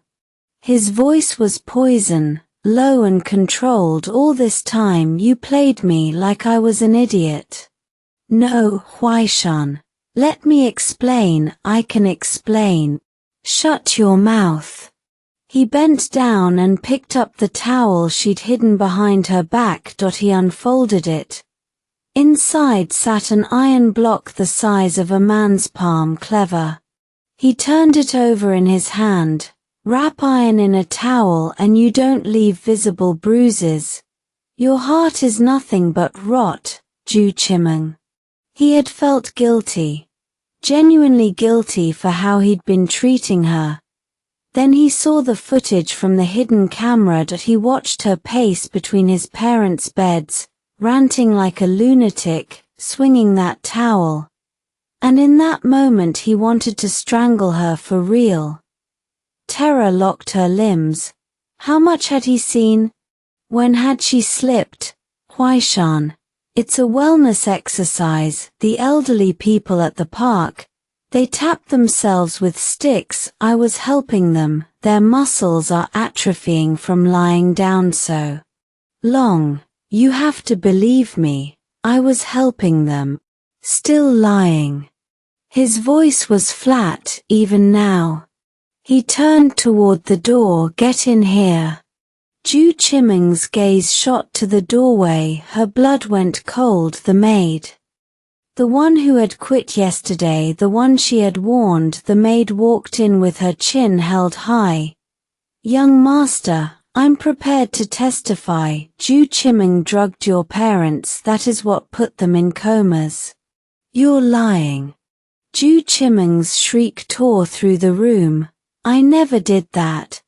The maid didn't flinch. I know exactly what I saw. Last night I placed a hidden camera in this room. I watched you come in after midnight. I watched you beat them, and then I watched you drug them all over again. I found the cup you used to drug them. It was in the closet, and I gave the recording to Mr. Shu. The maid's voice shook, but she held her ground. She'd only ever wanted to leave the Shu household, to walk away from this nightmare. But Ju Chimeng had threatened her child. What parent wouldn't do anything to protect their kid? Last night, she'd hidden a camera. Just a precaution, insurance. In case Ju Chimeng tried something worse. She never planned to use it, but this morning, when she saw the raw panic on Xu Zongyuan's face over his parents, she knew giving him the evidence was the right thing. So she told him everything, and that's why he'd pretended to leave, to smoke Ju Chimeng out, make her reveal her true colors. Now Ju Chimeng's eyes went wide. The maid had sold her out. A hot wave of fury crashed over her. She should have killed her yesterday. Zongyuan, listen to me. Ju Chimeng scrambled across the floor, her voice cracking. She set this up. She's been pretending to be me the whole time. Your mother punished her, so she wants revenge. She pointed a shaking finger at the maid. If you believe her, you'll have no one to take care of your parents. That's her plan. You have to trust me. Shift the blame. It was her only chance. She'd never turned on the light when she entered the room. Her face wouldn't be on any recording. She could still squirm out of this. Xu Zongyuan let out a cold, humorless laugh. Ju Chimeng. Do you think I'm an idiot? He pulled her phone from his pocket, swiped to the screenshot of the drug purchase, and shoved it inches from her face. What do you say to this? Did she pretend to be you here too? The chat log was damning. The seller had explained every effect, every side effect, and Ju Chimeng had ordered an even stronger version, her own words, right there. Zongyuan, I wasn't thinking straight. She dropped to her knees, sobbing. Please, for the baby's sake, just forgive me. The moment she mentioned the baby, Something inside Shu Zongyuan snapped. He'd never wanted that child. That child had brought nothing but pain. His eyes narrowed to slits, his jaw locked. Then the toe of his leather shoe slammed into Ju Chimeng's stomach. Ah, it hurts, Zongyuan. Please, stop. He didn't stop. Kick after kick. The thuds of impact and her screams filled the room. Ju Chimeng's mind went blank with pain. All she could do was cry out. Shu Zongyuan heard nothing. One thought pulsed in his skull, drowning out everything else. Kill her. He had to kill her. By the time he stopped, half an hour had passed. The room reeked of blood.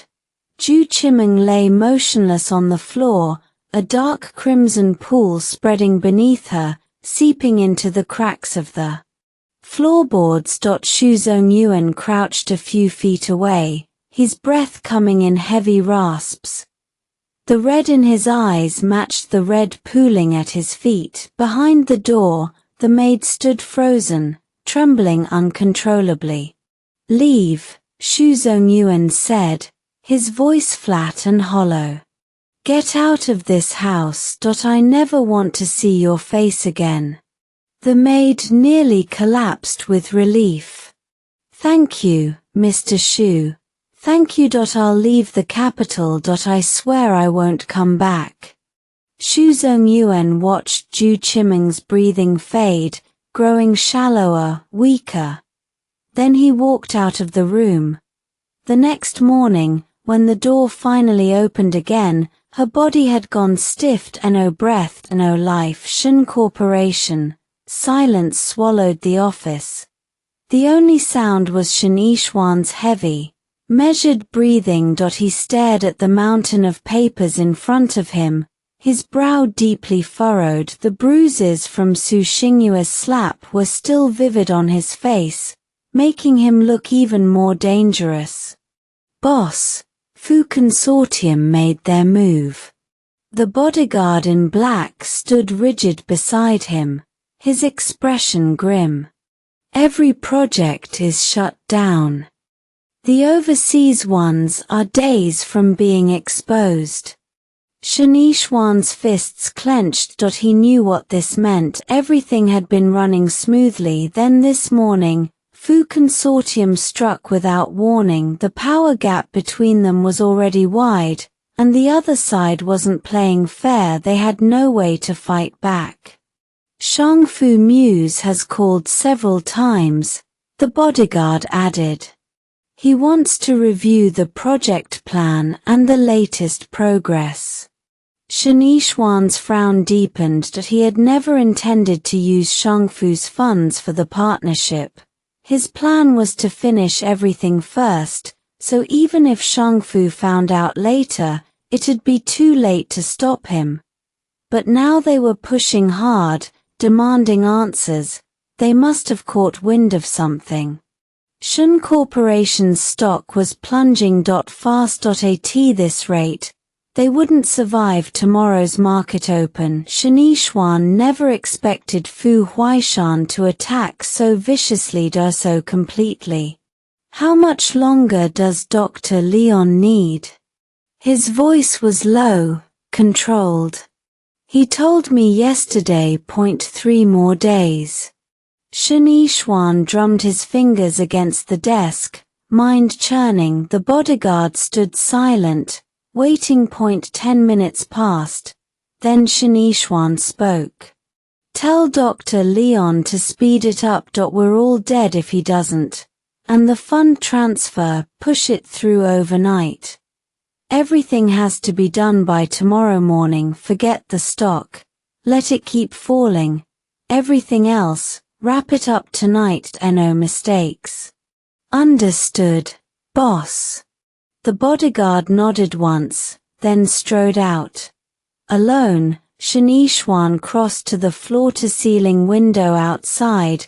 The city blazed beneath the night sky. He pulled a cigarette from his pocket, lit it, and drew the smoke in deep. Held it. Then exhaled slowly. Smoke curled around him, softening the hard lines of his face. making him seem distant. Untouchable. He stood there in the quiet, smoking, mapping out his next move. When the cigarette burned down to the filter, he crushed it out in the trash bin. Then he turned, his gaze sweeping every corner of the office before he walked out, leaving silence in his wake. While Yujing gardened, Fu Huaishan had picked Yun Shu up from campus and disappeared straight into his study. She'd only had one class that afternoon, so they were home by 3. After giving Xiao Bai a bath at the stable, she let the horse run while she walked a few steps behind. That was when she noticed workers moving through the orchard. Curious, she headed that way, Xiao Bai trailing after her. Drawing closer, she saw the harvest was in full swing. The raspberries had ripened. Madame Fu. Madam. Everyone paused to greet her. Don't stop on my account, I'm just looking around, Yun Shu said, stepping into the orchard. Xiao Bai stayed outside to amuse himself. That orchard used to be a garden of rare flowers, but after she'd once mentioned offhand that raspberries were her favorite fruit, Fu Huaishan had ordered every last bloom ripped out. He'd imported premium varieties from abroad and had them planted in their place. With advanced growing techniques and constant professional care, the plants had flourished. Now it was harvest time. A sea of vivid red stretched before her. Thousands of tiny raspberries hung from the branches like miniature red lanterns, impossibly bright. Standing in the middle of it, Yun Shu felt her spirits lift. She reached out, plucked a few, and popped them into her mouth. The sweet tart flavor burst across her tongue. She spotted a worker hauling an oversized insulated crate toward the orchard exit. It was so big the woman couldn't see the ground in front of her. One wrong step, and she tripped over a tool. The worker screamed, pitching forward. Directly ahead sat a lawn mower. It was off, but its sharp blades pointed upward. Other workers lunged to catch her, too late. Except, somehow, just as she was about to fall, the worker straightened as if by magic. The crate didn't even tilt. Yun Shu had caught both the woman and the crate. The worker spun around when she saw who had saved her. Gratitude poured out. Oh my God, Madame Fu. Thank you so much. It's fine, just be more careful, Yun Shu said and kept walking. The others rushed over, relief plain on their faces. If she'd hit those mower blades, she could have been seriously injured. You're so lucky, an older worker said. If Madame Fu hadn't caught you, those blades could have sliced your face or neck wide open. Yeah, watch your step from now on. Another added. Madame Fu can't save you every time. The rescued worker was still trembling. I know, thank God for Madame Fu. I used to think she was hard to deal with. Doesn't smile much, doesn't talk much, one of them muttered, but she's actually really kind. That's why you never judge by appearances. Madame Fu seems cold on the outside, but she's warm underneath. All right, back to work. These raspberries won't pick themselves, and we can't let them spoil. The reminder got everyone moving again. The ripe raspberries were so stunning that Yun Shu pulled out her phone and started taking pictures. Before she knew it, she had wandered deep into the orchard. A sudden stillness made her turn around. And there he was. Fu Huaishan stood a short distance away, tall and steady, a smile flickering in his eyes as he watched her. You finished with work? She walked toward him. He nodded, his dark gaze fixed on her alone. What brought you out here? I just wandered in. The raspberries are gorgeous when they're ripe. She plucked one and lifted it to his lips. Good, right? He chewed, then nodded. Yeah, good. Want me to taste another one, wife? No, I've already been eating them. She didn't even finish the sentence before his strong arms wrapped around her waist. In the next heartbeat, he leaned down and pressed his lips to hers. The rich raspberry flavor flooded her mouth, sweet and intoxicating. It felt like all that sweetness poured straight from his kiss, sending her pulse racing. After about 15 seconds, he slowly pulled back. A wicked smile curved his lips. Tastes completely different when I share it with you. Perfect. A soft blush crept across Yunshu's cheeks. She shot him a mock glare. This man was getting way too good at these little moves. I want to check out that section over there. Coming? She pointed toward another cluster of raspberry bushes. The orchard was beautiful, the air fresh. She loved it here. Wherever my wife goes, I go. Without missing a beat, Fu Huaishan stepped forward and took her hand. They walked through the orchard hand in hand, taking in the scenery and tasting raspberries together. Every time Yunshu spotted a cluster with an interesting shape, she raised her phone and captured it. What she didn't notice was that while she focused on the fruit, Fu Huaishan had quietly raised his own phone, freezing her elegant silhouette in that perfect moment. A few seconds later, his Weibo updated. Wife takes photos of raspberries. I take photos of my wife. Stunning. The attached photo showed Yunshu from behind, wearing light blue straight-leg jeans and a cream t-shirt, her back to the camera as she focused on the raspberries.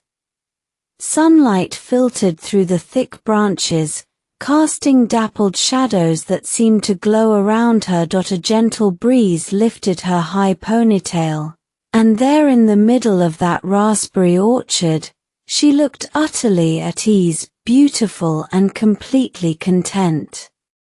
After Fu Huaishan's last Weibo post, a ton of people had pinned his account, so the second he put up something new, the comments exploded into the thousands within about 3 seconds. Wait, Fu Huaishan is married?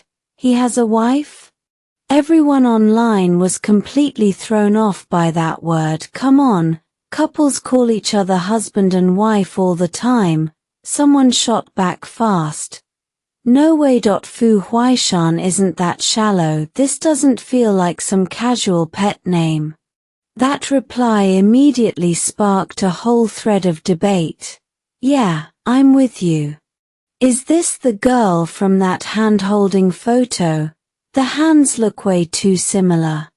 Are we all focusing on the wrong thing here? Shouldn't we be asking who she is? That last comment got most people nodding, and soon everyone started analyzing the silhouette in the picture. Just gonna say it quietly, Fu Huaishan's wife is Yunshu, the eldest daughter of the Yun family. Someone typed a T first. Nobody believed it, so nobody replied. But then Fu Huaishan tagged Yunshu's account directly, and that one comment suddenly blew up. People rushed over to her page, only to discover it was brand new. She hadn't posted anything yet, just reposted his hand-holding. Photoed no bio, not even a profile picture. There was nothing to dig up. They stared at it for a while and came up empty. But the comment count on her page was climbing even faster than Fu Huaishan's. Miss Yun, if you're really his wife, just blink twice or something. Miss Yun, is your husband Fu Huaishan? I don't think so. Wasn't she always kind of? The user didn't dare write useless without being sure, so they used symbols instead. Fu Xingzi happened to be scrolling online too when he saw Fu Huaishan's post. He liked it and left a playful comment. "Brother-in-law, I want some raspberries too." He added a puppy emoji. A few seconds later, Fu Huaishan replied right there, "They're all your sisters." And that reply threw gasoline on the fire. Fu Xingzi already had a decent following on Weibo, and his identity as the young master of the Yun family didn't need any verification. Fu Huaishan had just made it crystal clear. His wife was Yun Shu, the Yun family's eldest daughter. Everyone who'd been speculating about the girl in the photo and everyone who'd flooded Yun Shu's page immediately whipped up a massive new wave online. Unsurprisingly, the system crashed under the sudden flood. The website maintenance team groaned. "Next time Fu Huaishan decides to post, can he give us a heads up, so we can actually be ready?" Fu Huaishan was not about to start giving advance notice, but one thing was certain, they were in for a long night of overtime to get the site back up. Half an hour later, Weibo was finally working again. Fu Huaishan's post had racked up more than 9,999,999 comments, and Yun Shu's follower count had skyrocketed to over 2 million in that short window. People flooded the comments section, dissecting their marriage and relationship, but Fu Huaishan and Yun Shu paid none of it any attention while fans and strangers were still out there passionately debating. The two of them kept walking through the raspberry orchard, completely at ease.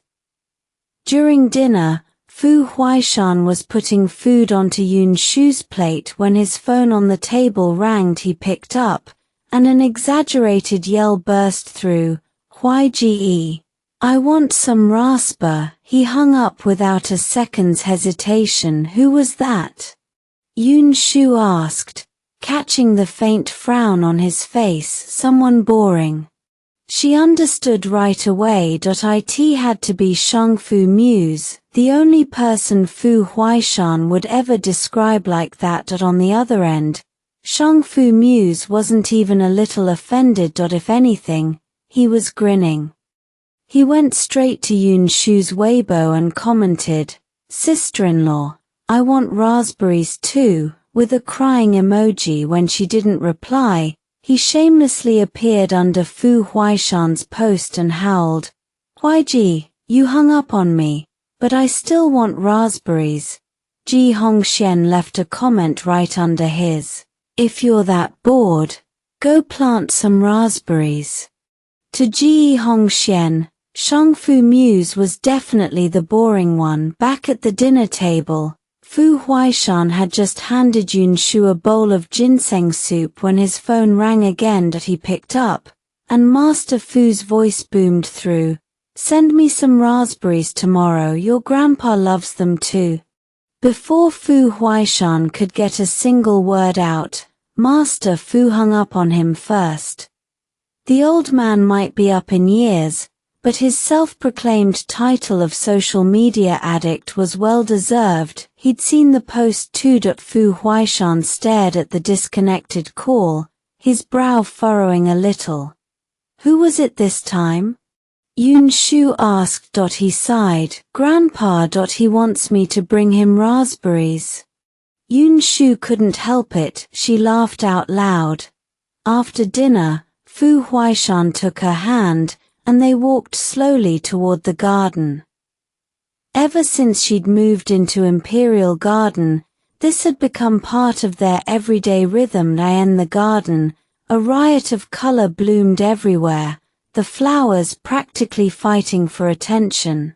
Their fragrance rich and intoxicating. Yun Shu wandered among them, her heart feeling unusually light. She'd never imagined she could live such a peaceful, beautiful life. In her previous world, everything had been a tangle of helplessness and circumstances beyond her control. But fate had pulled her here, to this world, to the man walking beside her. Meeting him was the miracle of her life, the point where everything turned.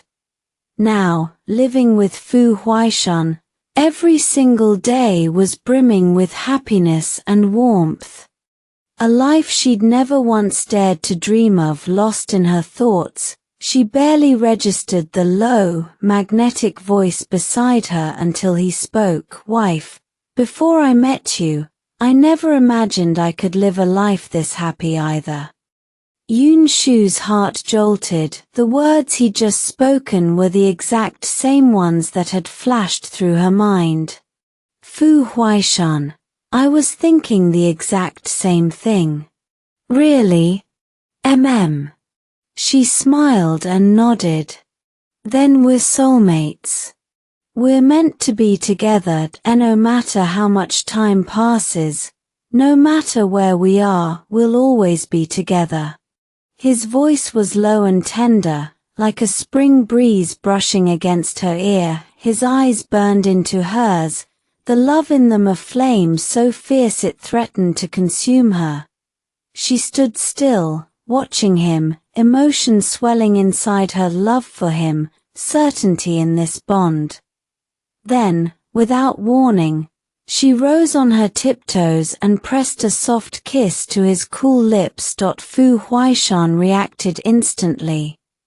His arms wrapped around her waist, pulling her into his embrace. He kissed her back, gentle at first, then deep and passionate, pouring everything he felt into that single seat in the quiet garden. Time seemed to stop.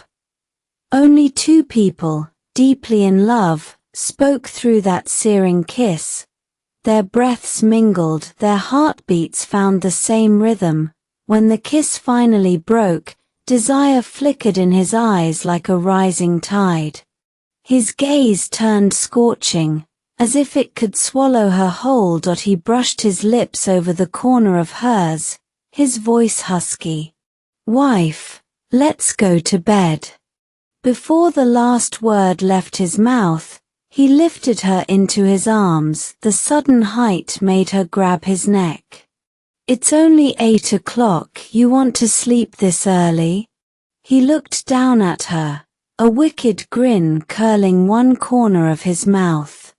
Early to bed, early to rise, good for you. He paused, leaning closer to her ear. And, there are plenty of interesting things we can do. With that, he strode toward the main building, his long legs carrying them swiftly. She rested in his arms, feeling the strength of his embrace, the steady thump of his heart. A ripple of warmth spread through her. Back in the bedroom, he set her down only to take her hand, his smirk wider than before. Wife, let's shower together. Her face flushed scarlet before she could protest. He was already pulling her into the bathroom. Steam filled the space, warm and damp. Fu Huaishan turned on the water, adjusted the temperature, and gently helped her out of her clothes. When her bare skin met his gaze, his breath quickened. His eyes traced over her like a hungry flame, setting every inch of her on fire. Embarrassment made her want to turn away, but he caught her, his lips at her ear. You're beautiful, wife. Then he lifted her into the tub. What followed was a storm of passion. His hands roamed her pale skin, firm yet tender, igniting a fire that left her breathless. Her body grew hot, her breath ragged. She dug her fingers into his back, gripping the hard muscles and feverish heat of him. Time seemed to slow, her mind went blank. She could only feel his passion, his love, the endless pleasure washing over her. After what felt like forever, after the water had been changed more than once, calm finally returned. He held her tight, cradling her as if she were the most precious thing in the world. Her body was limp, a faint blush still coloring her cheeks. He pressed a kiss to her forehead, his voice thick with longing. I love you, wife. That night, though exhaustion weighed on her, her sleep was restless. At the first crack of dawn, a slight rustle beside her pulled her from half dreams. Are you leaving? Her voice was thick with sleep. The figure that had just gotten up turned. Fu Huaishan's face softened with guilt. Sorry, wife, did I wake you? She shook her head, pushing herself up. Something urgent at the group. Normally, he left for the office in the morning, but the exact time varied. Seeing him up this early made her wonder. He shook his head.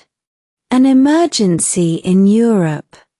I need to handle it in person. He stroked her cheek gently. I'll be back as soon as I can. It was still a drive from the main house to the helipad, so Fu Huaishan stopped walking. Okay, wife, this is as far as you need to come. I'll be back as soon as I can. He leaned down and pressed a light kiss to the corner of her mouth. Okay, I'll be waiting. Yun Shu watched him climb into the car, watched it shrink until the taillights disappeared. A quiet unease settled in her chest. She couldn't pinpoint why. Liu Ting, request leave from school for me. She was still staring in the direction he'd gone. Yes, Madam Fu. The intensity of the night before had left her body feeling heavy. She stayed out long enough to see the private jet lift off, then headed back upstairs. She didn't wake until 1 in the afternoon, and by then the weight had mostly lifted. After freshening up, she stepped out of the bedroom. Liu Ting was already waiting. Madam Fu, should I have lunch brought up now? Yeah, keep it light. I'm not really hungry today. Liu Ting looked puzzled. Yun Shu had always been someone who couldn't enjoy a meal without meat. Vegetables barely made an appearance on her plate. Now she was saying she had no appetite. Madam, are you feeling unwell? I'll call for the doctor. Yun Shu shook her head. No, I just didn't sleep well. It's nothing. Lately, her sleep had been shallow and restless. Her body felt off without real rest. She decided she'd do some exercise after eating, hoping that would help. After 2 bowls of kanji, Yun Shu felt a lot steadier. She set down her napkin and her phone rang. Shanishwan, she answered. Hey, sister-in-law, you at school? Shan Ishwan asked. No, I took the day off. I'm at Royal Garden View. Think I could trouble you for a favor? He sounded a little embarrassed. What is it? It's the website. It's stable now, but for some reason the speed just tanked. The drill's coming up in a few days, so I was hoping you could take a look. The mention jogged her memory. She'd promised to add another layer of security. Might as well handle everything in one trip. Alright, but I'll need to come in and work on site. I'll reapply full protection and maintain your existing network while I'm there. Mismatched configurations could be what's slowing things down. Relief flooded Shan Ishwan's voice. Thank you so much. Should I send a driver over? Yun Shu thought for a moment. No need. I'll drive. Okay, sister-in-law. She hung up, went upstairs to change, then got in the car with Liu Ting and headed for Shanishwan's military district. The Aston Martin had barely rolled out of the parking area when Yun Shu spotted Xiao Bai charging toward them from the stables, a stable hand running behind him. Stop the car. Liu Ting hit the brakes. Yun Shu stepped out just as Xiao Bai reached her. Xiao Bai, are you misbehaving again? Her voice was cool. Xiao Bai snorted and circled her, pacing, restless. The stable hand caught up, out of breath. Madam Fu. What's going on with him? We don't know. He's been agitated since this morning, pacing back and forth in his stall. We bathed him, checked him all over, found nothing wrong. Then I opened the gate to put in feed, and he just bolted here. Yun Shu gripped his halter, steadying him, and pressed her palm flat against his back, letting the pressure calm him. Xiao Bai had always been high-strung, sometimes playful, but running out of the stable for no reason was a first. Xiao Bai, be good. I have to go handle something, but I'll come back and play with you later, alright? Her voice softened, but it was as if Xiao Bai understood. The hooves that had just started to still began stomping heavily again, shoes clicking sharp against the ground. Xiao Bai. If you keep this up, I will be angry. Her voice went cold, her face hard. Reading the shift in her tone, Xiao Bai slowly stilled. Go back now. I'll play with you when I get home. The stable hand took the reins. This time, the horse followed without resistance, walking calmly toward the stables. Yun Shu stood and watched until he was inside, then turned and got back into the car. They left Royal Garden View back in the stall. Xiao Bai didn't wait for the gate to close. He lay down on the fresh hay, listless. Xiao Bai, Madame Fu wasn't really angry with you. Don't take it to heart. The hand assumed the horse was upset from the scolding. He tried to comfort him, adding Xiao Bai's favorite treats to the trough. There you go, boy, your favorite. Eat up. Madame Fu'll come back and play soon. He patted Xiao Bai's back and left the stall. Liu Ting and Yun Shu reached the military district quickly. Shen Yixuan and Xu Shaonan met them at the gate and walked them straight to the IT room. Yun Shu got to work immediately. Xu Shaonan stood off to the side, wishing he could grow another set of eyes just to catch every single move she made. He barely dared to breathe, afraid even a missed breath would make him lose focus. No one spoke. The only sound was the rapid-fire clatter of fingers on a keyboard. Yun Shu's fingers flew like lightning. Xu Shaonan stood behind her, his brain working overtime, memorizing every gesture. 30 minutes later, the network speed issue that had stumped everyone was completely dismantled under her hands. There, your website speed won't lag again, and I also reinforced and maintained your existing network while I was at it. She grabbed the water bottle beside her and took a long drink. Sister-in-law, you're telling me you did all of that in the time we've been standing here? Shen Yixuan checked his watch. Only 30 minutes had passed. You want to verify? Yun Shu shot back. Shen Yixuan waved both hands. No. I'm just shocked. In the same window of time, anyone else would have handled one task. Yun Shu had just crushed 3. It was staggering. Xu Shaonan had been completely conquered by her skill. He stared at the screen, replaying Yun Shu's movements in his mind, breaking them down step by step. When Yun Shu turned, she caught him completely zoned out. Jueyang glanced over and cleared his throat. Shaonan, huh? Xu Shaonan snapped back a beat too late. Did you see it clearly? Yun Shu asked. Yes, I did. Xu Shaonan nodded, earnest, though he had no idea why she was asking. Jueyang picked up on it immediately. His voice sharpened. Sister-in-law was teaching you just now. Did you learn anything or not? Xu Xiaonan finally understood. No wonder her movements had looked so familiar. They were the exact same techniques he used. Thank you, Miss Yun, thank you. He bowed over and over. If you're willing to teach me, does that mean maybe you could? He tried again to ask her to take him on as an apprentice. Yun Shu shut it down immediately. Sorry, I don't take apprentices anymore. Rejected again. Xu Xiaonan felt a sharp twinge of disappointment, but he recovered fast. Miss Yun, if I have questions later, can I come to you for guidance?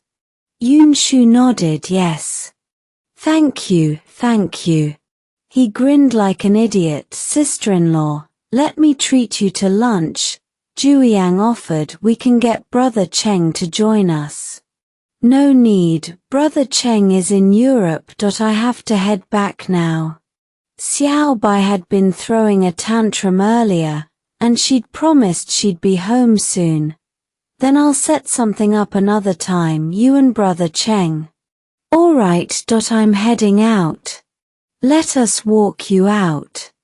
Jueyang and Xu Xiaonan saw her to the military compound gate Li Jun was driving.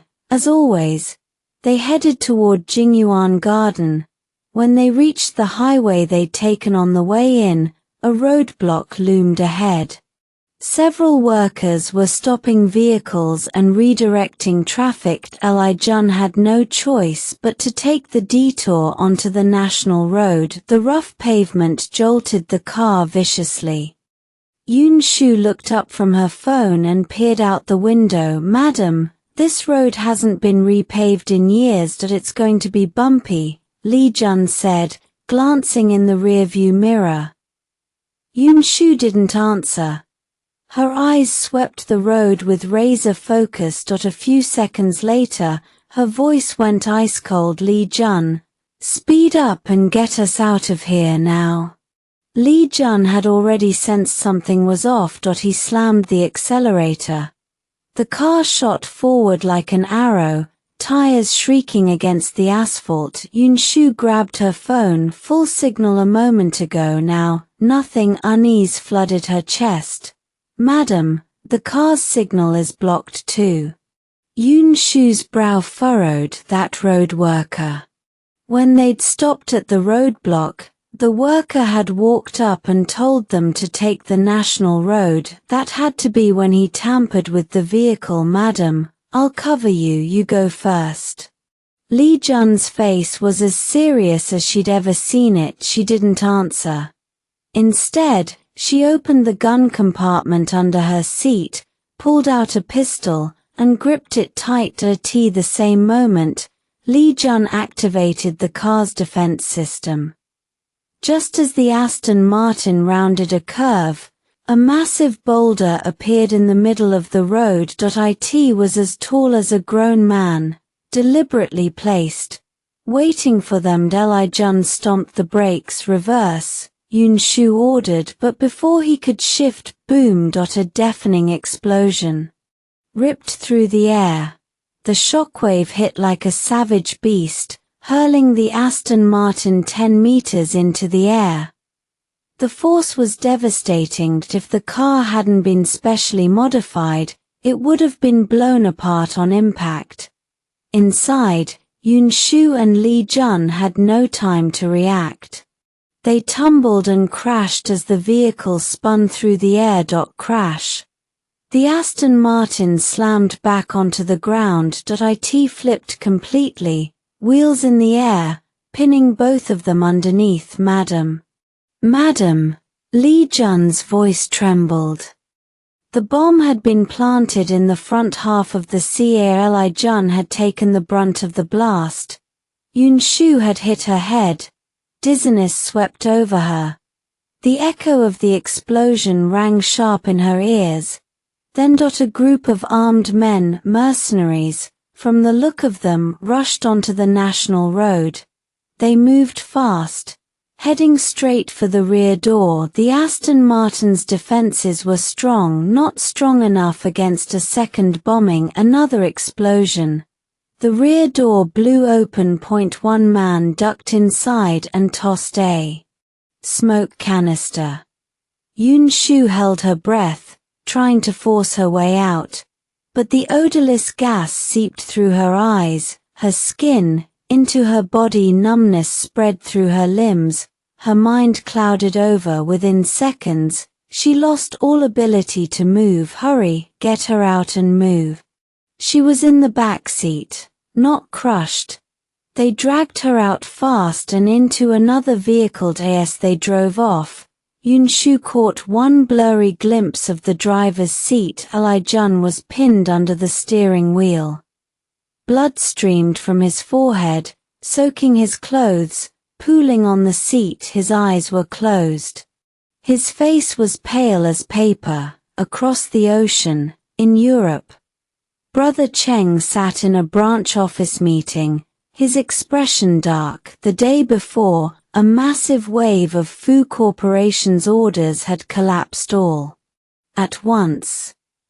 Every single export shipment received a return notice simultaneously. Same reason on every one: failure to meet requirements. For years, Fu Corporation's imports and exports had run without a hitch. Now, suddenly, multiple orders were flagged at the exact same time, and shipments still in transit had gone missing. Meanwhile, buyers who hadn't received their goods flooded them with demands for answers. That was why Brother Cheng had flown to Europe overnight. He connected the dots fast. Piece by piece, the picture came together. After careful consideration, he laid out the next steps. But when he picked up his pen to sign the document, his hand seemed to lose control. It dropped involuntarily. The nib slashed across the paper, leaving a long, abrupt scratch. Shun Wanzhong's brow furrowed, his face went grim. A sudden scratching sound echoed somewhere behind him, harsh, unsettling. It crawled up his spine like a cold omen. Before he could pinpoint it, the conference room door flew open. Ali-jun burst in, pale and breathless. "Boss, we've got trouble." His voice cracked. Madame Fu was ambushed. They took her. Sun Houchen's in critical condition. Captain Ju arrived on the national highway with his team. Sun Houchen was already unconscious, slumped in the wreckage. "Get him to the hospital," Ju ordered. His eyes swept the scene. One of his men spoke up. "Sir, this stretch hasn't been repaved in years. No cameras out here." Xu Xiaonan stepped forward, holding up a small canister. "I found this on the ground." Captain Ju took it, sniffed. "Not domestic." "No, the explosives used on the car aren't either." Xu Xiaonan added, "There's blood in the vehicle, but it's all Sun Houchen's. No sign Miss Yun was injured, but we'll need more time to determine who's behind this." "Then move fast," Captain Ju said, his voice low. "Yes, sir." In the basement of a suburban villa, Yun-shu lay on a cold metal bed. Leather straps bit into her wrists and ankles. A powerful sedative had been pumped into her veins, dragging her under. Dr. Leon stood beside her, expression taut. He ran a thorough check, brow creased with worry. After a long moment, he straightened and faced Shun Wanzhong. "Mr. Shin, time is extremely tight, and with the drug already in her system, I can only do what I can." Shun Wanzhong nodded. He had no choice. Yun-shu's combat skills were too dangerous. If she woke up without sedation, he wasn't confident he could restrain her again. Dr. Leon exhaled slowly, pulled on gloves and a mask, and prepared for the procedure. Shun Wanzhong stepped out of the lab and pressed close to the glass door. Watching through the window, he saw Dr. Leon pick up a scalpel and make a precise incision along Yunshu's temple. Minutes crawled by. Nearly 2 hours later, Dr. Leon finally set down his instruments. He peeled off his gloves and mask, then walked out of the lab. Shen Wanzhong rushed toward him. Doctor, how did it go? Dr. Leon wiped sweat from his forehead. The operation is complete. No major complications so far. Once she wakes, I'll administer another injection. Then we'll know if it worked. A flicker of wild hope lit Shen Wanzhong's eyes. Thank you, Dr. Leon. Go rest. I'll call if anything changes. All right. Dr. Leon left. Shen Wanzhong stepped into the lab, his gaze fixed on Yunshu's pale face. His jaw tightened. He'd always been a staunch atheist, but ever since meeting Dr. Leon, the ghost doctor, he'd realized the world wasn't as simple as he'd believed. After witnessing Yunshu's shocking transformation, and hearing her say Xiao Yu was dead, Shen Wanzhong had made up his mind. If Yunshu could hijack Xiao Yu's body, there had to be a way to force her out and bring the real Xiao Yu back. He'd planned every detail for months, waiting for this critical moment. Standing before the operating table, he prayed silently that the procedure would work. Then a bodyguard rushed in, gesturing frantically from outside the lab door. Shen Wanzhong masked his emotions and strode out. Boss. The bodyguard's voice shook. Trouble. Fu Huaishan is heading back. Europe couldn't hold him, and Captain Ju's people are almost here. They'll find this location within minutes. Shen Wanzhong's face darkened. Fu Corporation's European deal was the biggest they'd landed in 2 years, and Fu Huaishan just walked away from that kind of money. He thought fast. Arrange for us to leave the country immediately. Forget about Europe.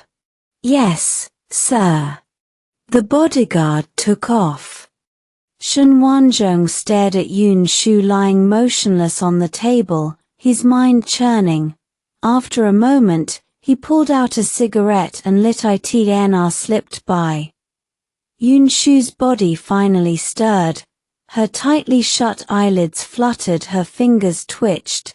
Shen Wanzhong tensed and immediately called for Dr. Leon. Doctor, I saw her finger move, he said, voice tight with hope and dread. Dr. Leon hurried to the bedside and ran a full scan with a handheld monitor. He lowered the device, his expression grim. She's about to wake up, but that's not good news.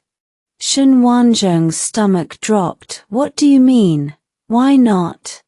Based on the drug's properties, she shouldn't be regaining consciousness this soon. The fact that she is suggests the drug's control over her might be insufficient.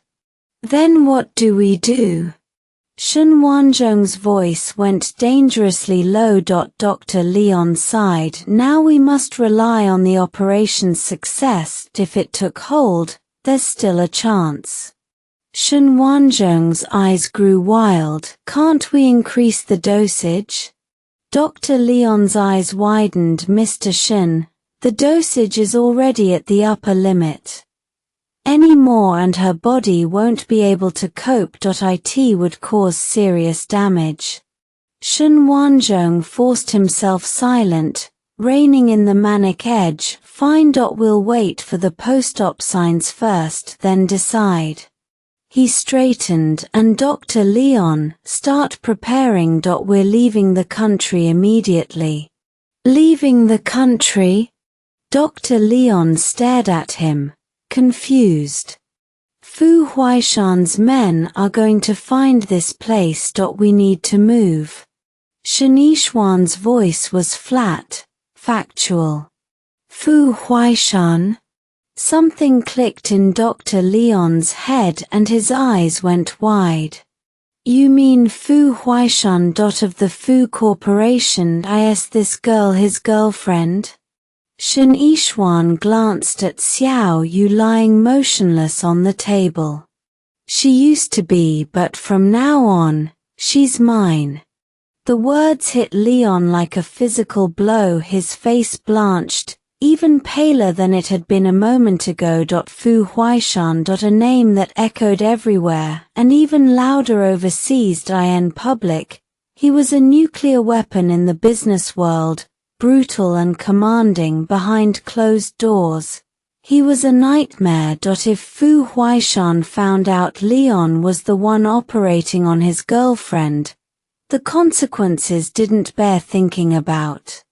Shen Yishuan, you're going to get me killed, Leon muttered under his breath, regret coiling tighter in his chest.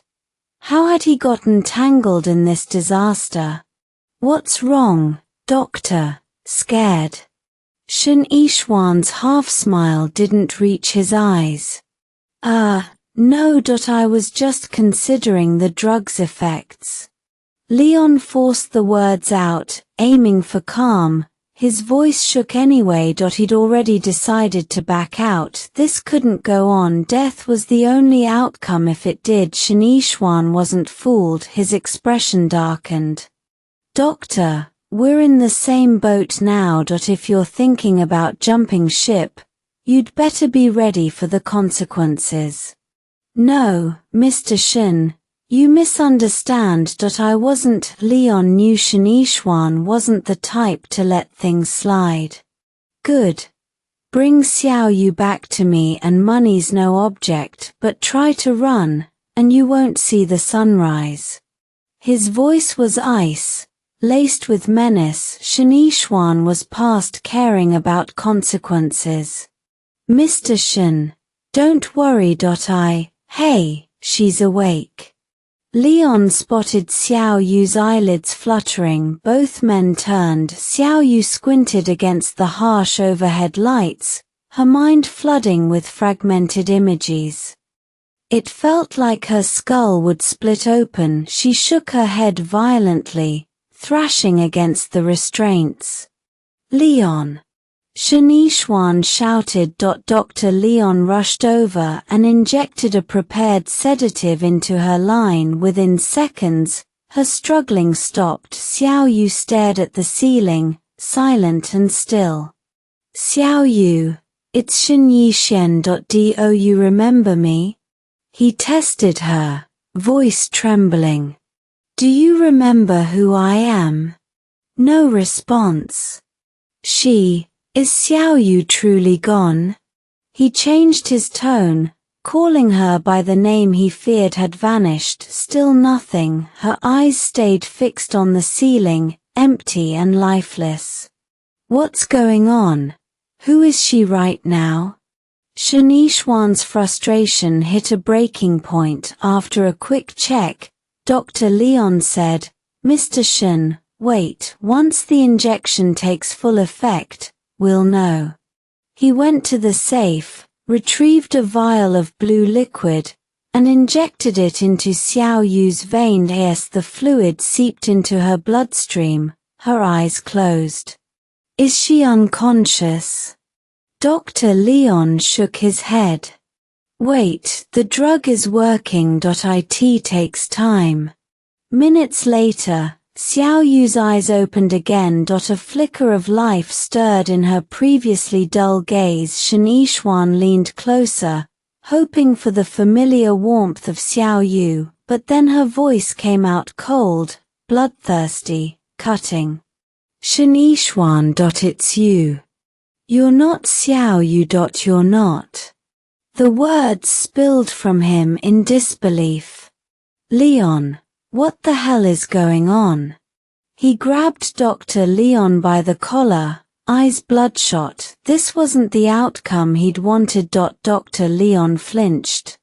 Mr. Shen, I told you before, the drug affected the result. We didn't have enough time. And the surgery, did that fail too?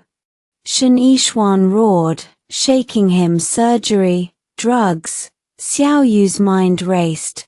Something was wrong. What had they given her? What surgery? Her head ached, but she couldn't feel anything else. She tried to clench her fists, move her feet. Her limbs were bound, weak, useless. Let go of me. Leon struggled free from Shanishwan's grip and hurried to Xiao Yu's side. He pressed something, and before she could process what was happening, her eyes closed. She drifted into unconsciousness. Mr. Shin, the drugs failed. The surgery probably didn't take either, but she just had the drug. If we activate the implant directly now, I'm worried she can't withstand the pressure and shock. Dr. Leon's face was grim as he laid out the risks. Do you want to activate it? He left the decision to Shanishwan. Shanishwan stood over the bed, staring at the still figured eye in his mind. He replayed the moment she woke up, the cold recognition that it wasn't the Xiao Yu he'd been longing for. That realization cut through him like a blade. The hatred inside him surged, hot and violent. Activate it now. He didn't hesitate. The words had barely left his mouth when frantic pounding shook the door. Bang, bang, bang. Dr. Leon opened it to find a bodyguard standing there, arm bleeding, face pale.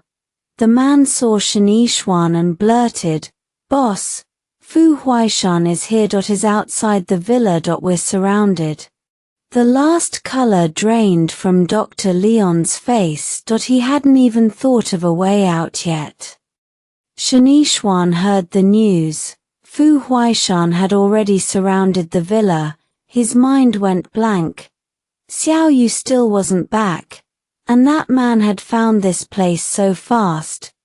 Time was running out outside. Armed thugs formed a tight cordon. Every exit from the basement sealed under heavy guard. Fu Huaishan stood at the front, face dark as a thunderhead, eyes locked on the villa doors. If Yun Shu weren't still in Shanishwan's hands, her condition unknown, he would have already given the order to level the building with the firepower he'd brought. Boss, Shanishwan rewired the whole house. We're tracing the system now, but this is going to take time. Luo Juncheng stepped up, voice low. Hurry it up. Fu Huaishan's words were ice. Yes, sir. The man had been planning this for a long time. Even the electrical layout had been redesigned and buried. His intentions were rotten to the core. Li Jun moved closer, barely above a whisper. Huaishan, I've got men on every corner. Is not getting out. Rage burned through Li Jun's chest. He still couldn't believe Shanishwan was behind the car crash and the kidnapping. And that bastard had used explosives twice. Twice. Once I get my hands on him, I'll skin him alive. Ji Hongshuan's voice shook with fury. Fu Huaishan didn't move. Didn't speak. All he could hear was the pounding inside his own skull. His eyes were black, bottomless. I just want Yuna safe. The words hit Ji Hongxian and Li Jun like a physical blow. Both went pale. They knew Yun Shu's combat skills, but from inside that house, not a single sound. What did that mean? Neither dared finish the thought. Fu Huaishan loved Yun Shu with everything he had, and right now, all he could do was stand outside that door, frantic, paralyzed, terrified that one wrong move would push Shanishwan to hurt her again. God only knew the agony that had ripped through him when he watched that car explode into scrap metal. He couldn't fathom what she'd gone through. All he needed was for her to walk out of this alive. Behind him, a flood of headlights from 100 vehicles lit up the villa. Helicopters hovered above, ready to strike. The air pressed in, heavy and silent. Then a phone rang. It shattered the quiet like a gunshot. Fu Huaishan snapped back, his eyes locked on the screen. Unknown number. Call. His heart clenched, dread crawling up his throat. He didn't hesitate. He answered. Shanishwan's face filled the screen, a smug smirk twisting his lips. Fu Huaishan, you got here fast. Malice dripped from every syllable. Fu Huaishan stared back, expressionless. Shen Yishen. Name your price. Don't hurt my wife. Those words lit a fire in Shen Yishuan, his face twisted into a snarl. Your wife? She was my Xiao Yu first. He was shaking, the trigger pulled by that single claim. Before Fu Huaishan could answer, the camera shifted. Shen Yishuan aimed it at Yun Shu, lying nearby, unconscious, limbs bound, still as death. Fu Huaishan's heart slammed against his ribs, his eyes widened, refusing to blink. The hand holding the phone started to tremble. He'd never felt fear like this, raw, absolute, endless. Fu Huaishan, you know she's not the real Yun Shu, right? Shen Yishuan's smile curled, ugly and cruel. Something flickered in Fu Huaishan's eyes, but he forced it down. Shen Yishuan's voice came low and steady, a thin skin stretched over a wound.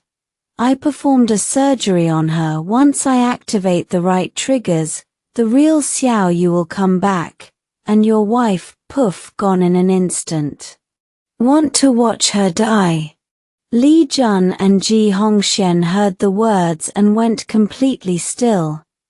None of it made sense, but Fu Huaishan just stood there, silent. He didn't care who she was before, real or fake, none of it mattered. The only thing that mattered was the woman beside him, alive, breathing, his Shen Yishuan. Don't hurt her. I'm begging you. Fu Huaishan's voice cracked, raw and low beside him. Li Jun and Ji Hongxian froze as if they'd seen the sky fall. Fu Huaishan, the man who held the world in his hands, had just said beg. This was the first time he'd ever truly been terrified, afraid of losing the one woman who had taken root inside him, the one he loved past reason. Beg? Shen Yishuan laughed, the sound high and hysterical.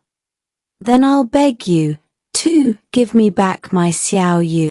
His eyes were bloodshot now, completely unhinged. Before Fu Huaishan could get another word out, Shen Yishuan slammed the activation button.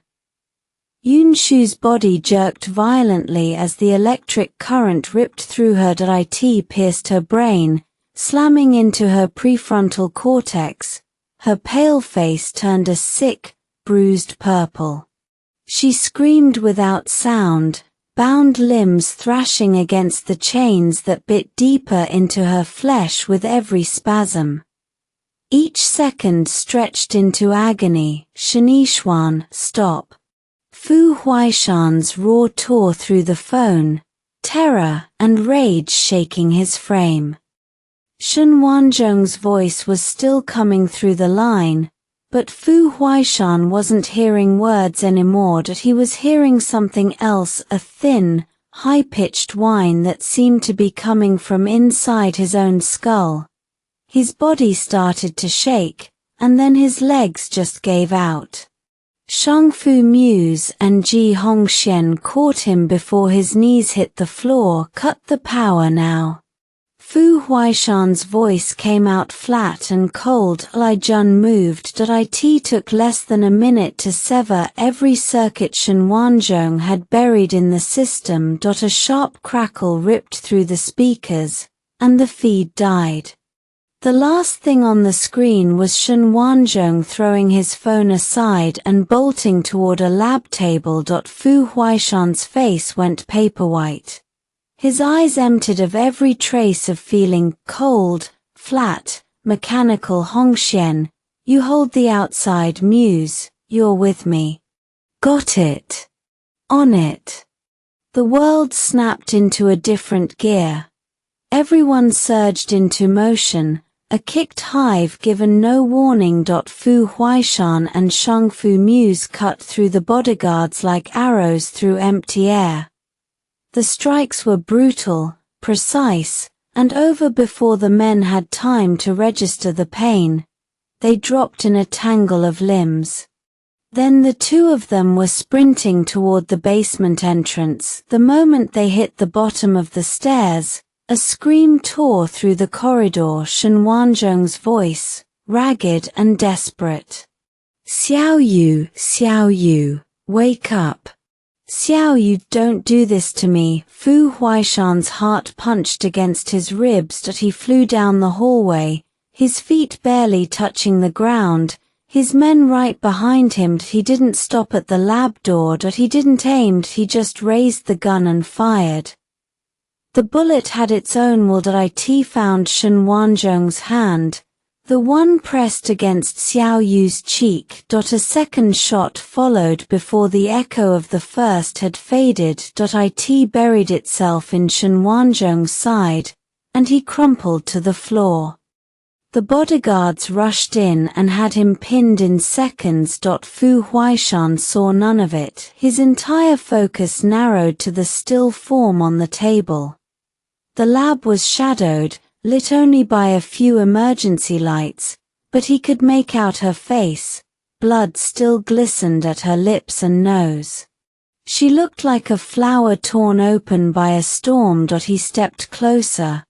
Her breath was so faint he couldn't feel it. Her skin was cold and stiff, as if she'd already left her body behind. Central City Hospital. Fu Huaishan stood outside the operating room. He hadn't moved. Ji Hongxian and Shang Fu Muse flanked him, exchanging glances. The man between them was too hollow to notice.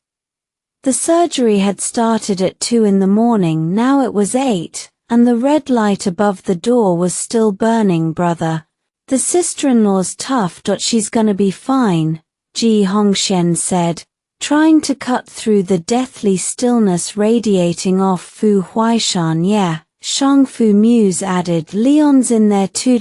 Jun's got a gun to his head the whole time. He's not gonna pull anything. Leon had tried to bolt the night before. Ji Hongxian had caught him at the villa perimeter and dragged him back. Since he was the one who'd planted that device inside Xiao Yu's skull, Li Jun had hauled him straight into the operating theater.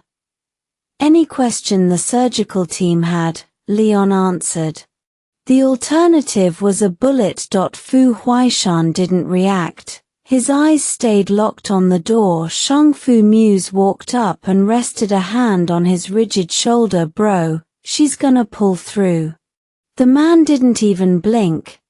Time dragged its feet. At 11 in the morning, the red light clicked off with a heavy thunk.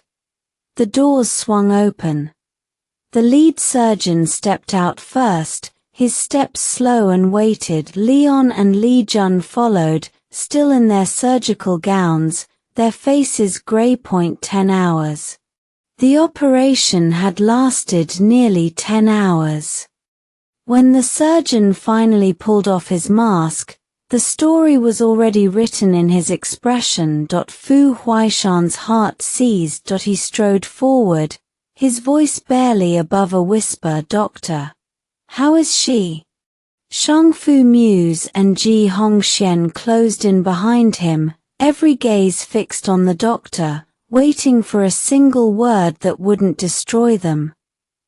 The doctor hesitated, his mouth opening and closing once before he took a breath. Mr. Fu, he said, we were able to revive Madame Fu. But the silence that followed was a physical weight. Ji Hongxian's composure snapped. But what? Just say it.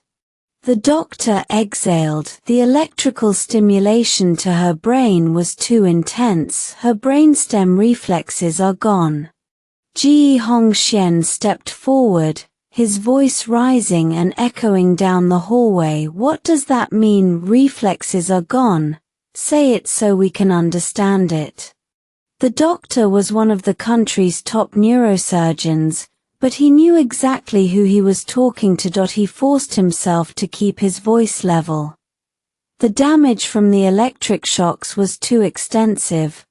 Her body can't sustain itself anymore right now. We're keeping her alive with machines. In plain terms, she's in a state of complete unresponsiveness.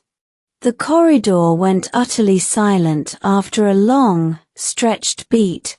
Fu Huaishan's dark eyes shifted to the man cowering behind the doctor. Leon. You explain.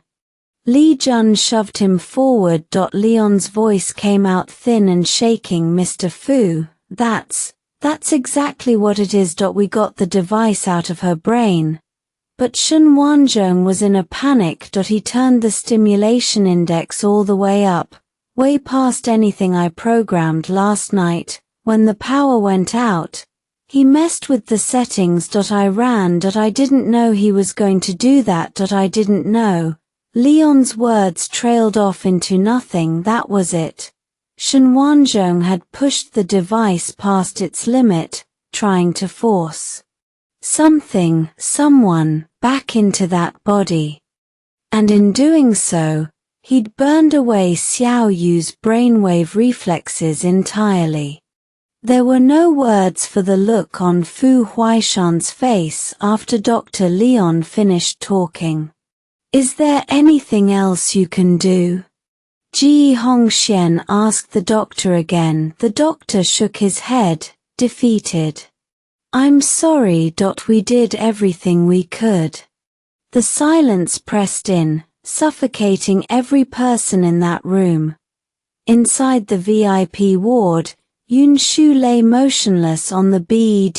No signs of life remained. Tubes threaded across her body, and the breathing mask covering her pale, paper-thin face made her look impossibly fragile. Both arms and both legs were wrapped in thick gauze. The iron chains that had held her had cut deep into her flesh while she struggled, leaving behind brutal wounds. It wasn't hard to imagine the kind of pain she had endured. Fu Huaishan sat at her bedside, his expression blank, his eyes locked on her. He wanted to reach out and touch her, but something held him back, the fear that even the slightest movement might cause her more pain. He knew she couldn't feel anything now. Still, he pulled his hand away, rigid. Sweetheart, you're still here, aren't you? His voice was wrecked, cracked like shattered glass. Every word seemed to drain what little strength he had left. He spoke so softly it barely registered, as if he was afraid of disturbing her. I'm so sorry, sweetheart. I failed to protect you. Regret soaked through every syllable. Outside the ward, Li Jun and Ji Hongxian stood guard. Through the glass panel in the door, they could see the tall, commanding figure inside. His head was bowed, his shoulders trembling faintly. Fu Huaishan was crying. The sobs were barely contained, but the depth of his agony was unmistakable. Ji Hongxian wiped at his eyes, then turned and walked away without a word. He couldn't bear to watch any longer. Li Jun stayed rooted to the spot, staring at Fu Huaishan and Yun Shu on the bed. The tightness in his chest locked up his throat. He could barely breathe. In the basement of the Royal Garden Estate, a muffled roar echoed. The thick soundproof walls sealed off the chilling screams completely. The isolation cut the room off from the outside world, a sealed chamber filled with fear and pain. Shen Wanzhong stood in the center, gripping a barbed whip soaked in chilly water. His breathing came in ragged bursts. The brutality he was dishing out was taking its toll on him too. In the corner, Fu Huaishan sat motionless on the sofa. He leaned forward, hands clasped over his knees, his cold gaze slicing like an icy blade into Dr. Leon, who hung suspended in the air. Dr. Leon's limbs were bound tight, twisted into an unnatural position that he looked like a lamb trussed for slaughter. Not a single inch of his skin was intact. He was a mess of blood, bruises, and open wounds. The damage inside his body was even worse. Terror filled Dr. Leon's eyes. He couldn't tear his gaze from Fu Huaishan. The man was worse than a demon. He finally understood.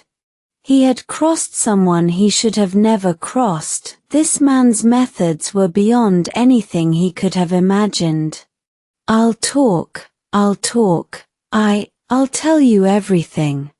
Dr. Leon's voice shook with tears. He'd known this man was dangerous. Now he truly understood how terrifying he was. His methods were 100 times more brutal than any surgery Dr. Leon had ever performed. President Fu, Shenixuan tricked me. I never wanted any part of this. He forced me. Before he could finish, Fu Huaishan cut him off. Keep going. Shen Wanzhong took the order and got right back to work. President Fu, I'll talk. I swear, I'll talk. Dr. Leon was fading fast. If this kept up, he would die. One more worthless word, and you won't talk at all. I'll talk. Dr. Leon gasped. The pain was unbearable. A few months ago, Shenixuan came to me, had stolen his girlfriend's soul. Dr. Leon glanced cautiously at Fu Huaishan. When he saw no reaction, he risked continuing. I had been researching this exact thing, so I took his money. Then I designed several scenarios to make Madame Fu feel uneasy, to agitate her mentally. The gallery incident, Shenixuan showing up at the Su family home, Yun Shu striking him, her escalating agitation afterward. All of it had been his design. The experiment needed time, but Shenixuan was in a hurry, so he orchestrated the explosion to take Madame Fu away. He kept pushing me to use the drug to activate the thing, placed inside her brain. I had set the parameters carefully. If he'd followed my setup, nothing would have gone wrong. But when the lab lost power, Shenixuan himself turned up the parameters. This isn't my fault. I had already run outside by then. At this, Dr. Leon's hatred for Shenixuan burned through every nerve. Not only had Shenixuan acted on his own, but he'd destroyed over a decade of research and gotten Dr. Leon caught by this devil. If a regret pill existed, he would take it in a heartbeat. If Shenixuan had come to him in M country again, he would have killed him on the spot. Fu Huaishan's fists clenched at his sides when Dr. Leon mentioned the surgery and the object placed inside Yun Shu's brain. A moment later, the tall man rose from the sofa. In his black suit, he was the very image of a demon. I want to know, did that surgery affect my wife, her true self? Fu Huaishan emphasized those last 3 words. He knew Dr. Leon understood exactly what he meant. No. The drug had no effect on Madame Fu at all. If it had, Shenixuan wouldn't have been so desperate to activate it. Anyone else would have been long gone by then, but Yun Shu had been clear-headed enough to call out Shenixuan's name. If it weren't for Shenixuan, Yun Shu never would have ended up like this. Please, Mr. Fu, have mercy on me. Dr. Leon's voice shook, his face twisted with terror as he begged the man who was already walking away. Fu Huaishan didn't look back. He headed straight for the door, then he stopped. Cut him up. The 2 words landed like a death sentence. Ice-cold dread seized Dr. Leon's heart. Yes, sir. The bodyguards answered in unison. They grabbed the cleavers off the side table and moved toward him. Dr. Leon's face went paper-white. His eyes locked onto the blades, glinting closer and closer. Despair flooded every nerve. He screamed. The door swung shut, swallowing the sound whole. One of Fu Huaishan's men pushed open the door to the next room. The second it cracked open, the thick metallic stench of blood hit him. Inside, a hospital bed taken from the underground lab stood in the center of the room. Shen Wanzhong was strapped flat to it, wrists and ankles bound tight. The gunshot wound was a nightmare. Blood pulsed from the torn flesh, soaking the mattress, streaming down to pool in a dark slick across the floor. Shen Wanzhong stared blankly at the ceiling, utterly indifferent to his wounds or his situation. He heard movement at the door and tried to turn his head. The restraints held him in place. He couldn't see who it was. Tap, tap, tap. The crisp, grating rhythm of dress shoes echoed across the floor. Fu Huaishan's tall frame approached the bed. His shadow fell over Shen Wanzhong like a suffocating darkness. When Shen Wanzhong finally made out his face, a flicker of hope sparked in his eyes. Fu Huaishan. His voice scraped out, hoarse and pleading. Has Xiao Yu woken up? Please tell me, has my Xiao Yu woken up? His body shook as he fought the chains binding his limbs. The iron links bit deeper into his skin, pinning him down. Do whatever you want to me, just tell me. Is Xiao Yu back? His agitation spiked, his voice cracked. Please, Fu Huaishan. Tell me. Is she back? Fu Huaishan stood over him, looking down with a gaze so sharp it seemed to draw blood.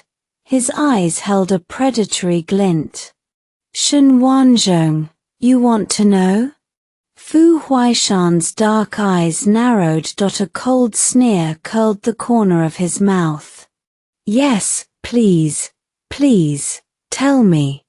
Shen Wanzhong nodded desperately. Before he could finish, a jolt of electricity slammed through his skull. A blood-curdling scream tore from his throat. The searing current sent his whole body into violent convulsions. It lasted only seconds, but the tremors kept racking his frame long after. His face was drained white, sweat poured down his forehead. Shen Wanzhong clenched his jaw, fighting to endure the burning pain. Sweat trickled into his eyes.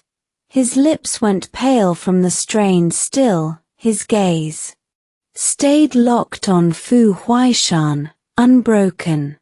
Fu Huaishan, did Xiao Yu come back? His voice shook with agony. Fu Huaishan stared at the shattered man beneath him. All you've ever wanted is for her to come back, but have you ever asked yourself whether she'd even want to? The words hit like a hammer to the chest. Shen Wanzhong's body jerked. What little color remained in his face drained clean away. She was terrified of him. All she ever did was hide and run. Why would she ever want to come back? Something lodged in Shen Wanzhong's throat, choking him silent. He realized it now. He had only ever thought about what he wanted. He had never once considered what Xiao Yu wanted. So, you're saying she didn't come back? He forced the words through clenched teeth. After a long, heavy pause. Fu Huaishan let out a cold laugh. I'm not telling you. His tone was ice. Final. He flicked his hand. The man understood immediately and reached for the shock device again. Another scream ripped through the air. Shen Wanzhong's body convulsed violently as the current tore through him, threatening to rip him apart from the inside. Blood sprayed from his mouth, splattering across the floor in a shocking red arc. Fu Huaishan watched, expressionless. The electric shocks were set to the exact same parameters Xiao Yu had endured. But he would make sure the torture never stopped. He strode out of the room, dressed in black as always, looking like he'd just stepped away from a grand banquet. But if you looked close, the killing intent still clung to him. A bone-deep chill, laced with the faint scent of blood. "Don't let him die." The voice came from the depths of hell itself, low and crushing. "Yes." The man acknowledged. He knew exactly what Fu Huaishan meant. That bastard had left the banquet critically injured and turned his wife into a vegetable. With hatred this deep, there was no way they would let him off easy. In the hospital room, silence reigned. Only the cold, indifferent beeping of the monitors echoed through the empty space. Fu Huaishan walked in slowly. Every step felt heavy, as if he carried the weight of the whole world on his shoulders. When his eyes landed on the woman in the bed, kept alive only by a ventilator, the bloodthirsty darkness from moments ago vanished. All that remained was helplessness. He sat down beside her bed and stared at her lifeless face. Tears blurred his vision. He remembered the morning before he left. She had insisted on seeing him out, her voice soft as she said she'd wait for him to come home. Come home early, she'd said. She'd be waiting. Who could have known that goodbye would be so cruel? The next time he saw her, she was like this. "Wife, you said you'd wait for me. You can't go back on your word."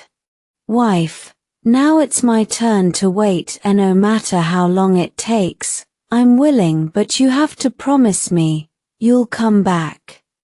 The man's voice echoed through the ward, tender and aching. By afternoon, Fu Xingyao stepped out of the hospital room. His steps felt like lead. When he lifted his head, his eyes met Master Fu's. The old man's gaze was already trained on him. Xu Zongyuan and Zhu Qimeng trailed behind the old man, their outlines softened by the afternoon sun. Fu Xingyao's chest constricted. "To save Mu Yun last night. He'd deployed every asset he had, people, firepower. He'd done everything in his power to keep it under wraps, but the old man's instincts were too sharp. There was no way he'd been completely fooled. Fu Huaishan's hair was snow white, but his presence was razor-sharp. He moved fast, every step forceful and grounded. Zhu Qimeng and Xu Zongyuan practically had to jog to keep up. "Grandfather." Fu Xingyao's voice came out rough. Fu Huaishan's face was stone, his brows were drawn tight, and the accusation in his eyes couldn't be missed. In his heart, Mu Yun had already become family. As dear to him as his own granddaughter. They walked into the ward. The moment Fu Huaishan saw Mu Yun's condition, his body jolted. He nearly lost his footing. She lay still on the bed, her face pale as paper, no life in it at all. Fu Xingyao moved fast, stepping in to catch the old man. Zhu Qimeng grabbed a chair and set it behind Fu Huaishan, steadying him as he sat. How did it get this bad?" Fu Huaishan's voice trembled as he stared at her motionless form. "Grandfather." Fu Xingyao's voice stayed low. He rested a hand on the old man's shoulder. He'd known his grandfather wouldn't be able to take it. That was why he'd told Zhu Qimeng to keep it from him. But you can't wrap fire in paper. The truth had burned through anyway. "Sir, please take care of yourself. The young miss would be heartbroken to see you like this," Xu Zongyuan said from behind, worry carved deep into his face. From the moment Mu Yun and Fu Xingyao got engaged, She'd spent every free moment with the old man. Meals together, long conversations, war games on the sand table. Every visit left him happy for days. Shuzong was just a servant. But he saw it all. He knew exactly how much the old man loved this granddaughter-in-law. Seeing her in that hospital bed now, he couldn't help but marvel at the cruelty of fate. Fu Huaishan pulled himself together, just barely. He looked up, his gaze landing on Fu Xingyao. I brought doctors. They'll do a full workup on you. Shuzong opened the door. Outside stood 7 or 8 people in military uniforms beneath white lab coats. These weren't ordinary physicians. They were neurologists the old man had personally pulled from the military hospital. Every single one with an untouchable reputation. The best of the best. Fu Xingyao supported his grandfather. Both their faces were grim as they stood outside the ward, eyes locked on the closed door. The minutes dragged. Over an hour later, the door finally opened. Dr. Jiao, the lead physician, walked out with heavy steps. Everyone surged forward. Fu Huaishan couldn't hold back. Old Gao, what's the verdict? Is my granddaughter-in-law going to make it? Dr. Gao looked at Fu Huaishan. His lips parted. He seemed ready to say something, but in the end, only a soft sigh came out. Old General, it's not good. Fu Huaishan's face darkened, his voice shook. How can that be? There has to be something else we can try. Dr. Gao shook his head, helpless. Our findings match the hospital's. The patient sustained massive electrical overload, severe brain damage. Neural function has completely ceased, reflexes are gone. Unless there's a miracle, the chance of her waking is virtually zero. Dr. Gao's words hit like a thunderclap. Everyone clinging to that last thread of hope felt it snap. A kite string cut loose, plummeting from the sky and shattering on impact. The air outside the ward went dead still, silence, broken only by the ragged sound of breathing. Fu Huaishan and Zhu Qimeng both turned toward Fu Xingyao. His eyes were hollow, nothing left in his face, just a shell with Mu Yun lying there.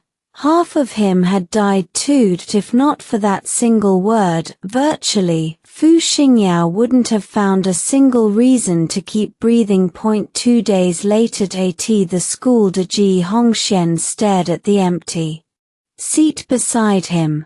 Something was off. He grabbed his phone for the 100th time and dialed Mu Yun's number. Same cold, mechanical voice, temporarily unavailable. Still nothing. Shangfu Muse turned around. No, can't get through, and she's been gone almost a week. Ji Hongxian shook his head. Yeah, I've been calling too. Same thing, Shangfu Muse said. I just asked Ms. Zhong, she doesn't know anything either. They exchanged a worried look. They missed her right then. A classmate shouted from the doorway. Ji Hongxian, someone's here for you. Ji Hongxian got up fast. Shangfu Muse right behind him. Shanixuan stood outside. Ji Hongxian, why can't I reach my sister? And she's just gone. Shanixuan always sent Mu Yun updates, and she'd reply with a word or two, but it had been almost 2 weeks now. Nothing. At first, he figured she was annoyed with him, but when he tried calling, it didn't go through either. He didn't dare ask Fu Xingyao, so he came to Ji Hongxian. I can't reach her either. We were just talking about it. Ji Hongxian had assumed Shanixuan was bringing news, but no, they were all in the same boat. The 3 of them leaned against the hallway railing, deflated. Then Ji Hongshuan's eyes lit up. He smacked Shanixuan's arm. Don't you have Mr. Fu's assistant's number? Yun Shu lay motionless in the hospital bed, limbs wrapped in thick bandages, tubes and wires threading from her to monitors that beeped in steady rhythm. Shanixuan had called Fu Huaishan yesterday, but Fu had been too busy, cut the call short while they were surrounding the villa. Now Shanixuan pulled out his phone again. Think he's free today? He should be clear by now. Try again, Ji Hongxian said. Shang Fu Muse watched, hope written all over her face. All right, calling him. He dialed. The phone rang several times before someone picked up, but when Shanixuan asked about Yun Shu, all Fu Huaishan said was to wait. He'd call back. Shanixuan stared at his phone. A strange feeling crept in. What did he say? Ji Hongxian pressed. He told me to wait. I asked where my sister is. If he knows something, why can't he just say it? Why do I have to wait? He frowned. Ji Hongxian was just as confused. Asking about someone's location and getting a wait. For what? The three of them were still trying to make sense of it when Fu Huaishan called back. A few clipped words, then he hung up again. What happened? Where's Master? What did he say?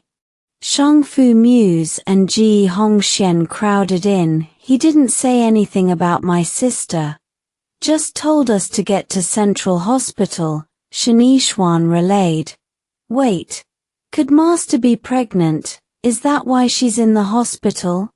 Shang Fu Muse gasped. Ji Hongxian was a beat slower. Don't jump to conclusions. Let's just go and see. Right. We'll know when we get there.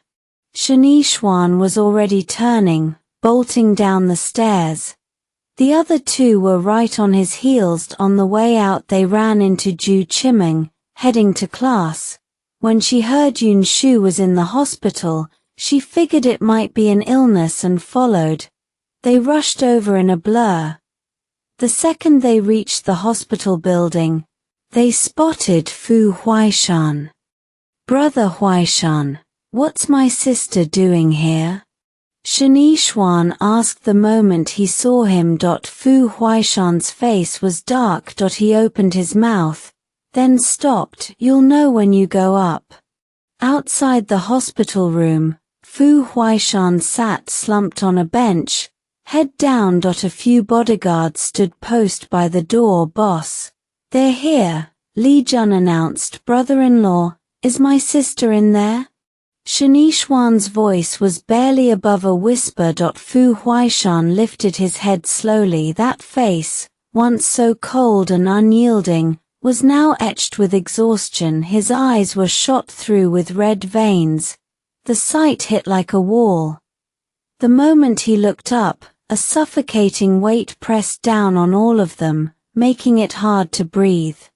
They had already been uneasy about Yun Shu being in the hospital. Seeing Fu Huaishan like this made that unease spike 100-fold. Take them to see Yuna.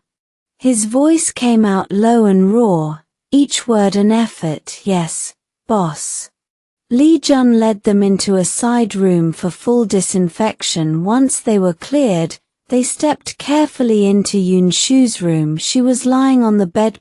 One look, and everyone's eyes filled. Shanixuan's legs buckled. He dropped to his knees beside her bed with a hard thud, voice trembling. Sis. What happened to you? Ji Hongxian stood there, paralyzed, pain carved into his face. He couldn't wrap his mind around it. The woman he had once thought of as invincible, brought down to this. Shang Fu Muse froze next to him, face drained of color, body trembling uncontrollably. Master, how could this? Ju Chiming was just as pale. She couldn't believe what she was seeing. She nearly collapsed and had to brace herself against the wall. Madam has suffered severe brain trauma. She's lost all consciousness, that is, what is commonly called a vegetative state. Li Jun's voice broke as he spoke. His words landed, and the room filled with muffled sobs. Everyone covered their mouths, terrified of making noise, of disturbing her. The air in the room turned heavy, hopeless. In a pitch-black void with no end, Yunshu trudged through a dark passage. Nothing visible ahead, nothing behind. Her head pounded, like it was splitting open. Every step felt like walking on cotton, heavy and unsteady. She had no idea how long she had been moving. Then, a sound. She thought she heard someone calling her name from behind, but when she tried to turn, an invisible wall slammed into her and knocked her back. She had no choice. She kept moving forward, dread clinging to her like a shadow. Just as despair began to sink in, a faint light flickered ahead. It was barely there, but in this endless darkness, it was the most precious thing in the world. Yunshu set her jaw and pushed toward that light, forcing her legs forward with every ounce of strength she had left. But just as she was about to reach it, a violent force tore through her body. It was overwhelming. She couldn't fight it. It ripped her out of the darkness in an instant. Yunshu squeezed her eyes shut, blinded by the sudden brightness. A long moment passed before she adjusted to the light and opened her eyes. What greeted her was an expanse of green fresh air, warm sunlight, everything oddly still. She blinked, disoriented. She looked down at the black tactical suit she was wearing, and a deeper unease settled in. Guided by fragmented memory, she moved east with every step. Her anxiety tightened. Clawing at her chest, something was waiting. The grass and wildflowers beneath her feet began to wither, and by the time she reached the blast zone, every trace of life had vanished. Ahead, the wreckage of a plane lay scattered across the ground, torn apart by an explosion. The main fuselage was nowhere to be seen. Only the rusted tail section and a few scattered fragments remained. Fu Huaishan stared at the familiar tail number on the jet. The truth settled into his bones. He was back. Fu Corporation headquarters. And here, he wasn't just the eldest son of the Fu family. He was the boss. How was this even possible? Every detail before the crash lived sharp in his mind. Yet here he stood. What the hell was going on, dead or alive? The question tangled inside him. Then he caught it, footsteps, distant, deliberate, trying too hard to be quiet. He heard them immediately. He moved behind a marble pillar. A minute later, two figures appeared beside the wrecked shell of the car. A man and a woman. Li Jun. The stocky crew-cut man kept his voice low. Tell me you grabbed the boss's favorite liquor. The woman rolled her eyes. Liu Ting. I'd forget my own head before I forgot what he drank. I'm just asking, relax. Shut up. Li Jun's face was tight, but the edge wasn't anger. It was grief. She was missing someone who was never coming back. It's the anniversary. I am not doing this with you today. They stepped up to the wreckage and laid everything out: meat, whiskey, all the things Fu Huaishan had reached for in the grind of corporate life. Boss. Li Jun's voice splintered. I miss you so damn much. Tears glossed her eyes. Liu Ting saw it and scrubbed at his own dry face. Don't, you know he hated tears. I'm not crying. It's just the wind. She forced the words through a tight throat. Right. You're not crying. Liu Ting stared at the wreckage. If the boss were still here, this company wouldn't be a damn circus. If he were here, those bastards wouldn't stand a chance. Rage cut through Li Jun's grief, sharp and hot. Yeah. They sat in front of the wreckage, silent, each lost in the weight of everything they'd lost minutes past. Liu Ting pushed himself up. We need to move. We stay out too long, they'll find a reason to come after us. There's no one left to protect us now. Li Jun's mouth opened, ready to curse every last one of them. Then she caught the fresh scar streaking across Liu Ting's face. She swallowed the words. She rose and faced the wreckage. Boss, we have to go. We'll come back when we can.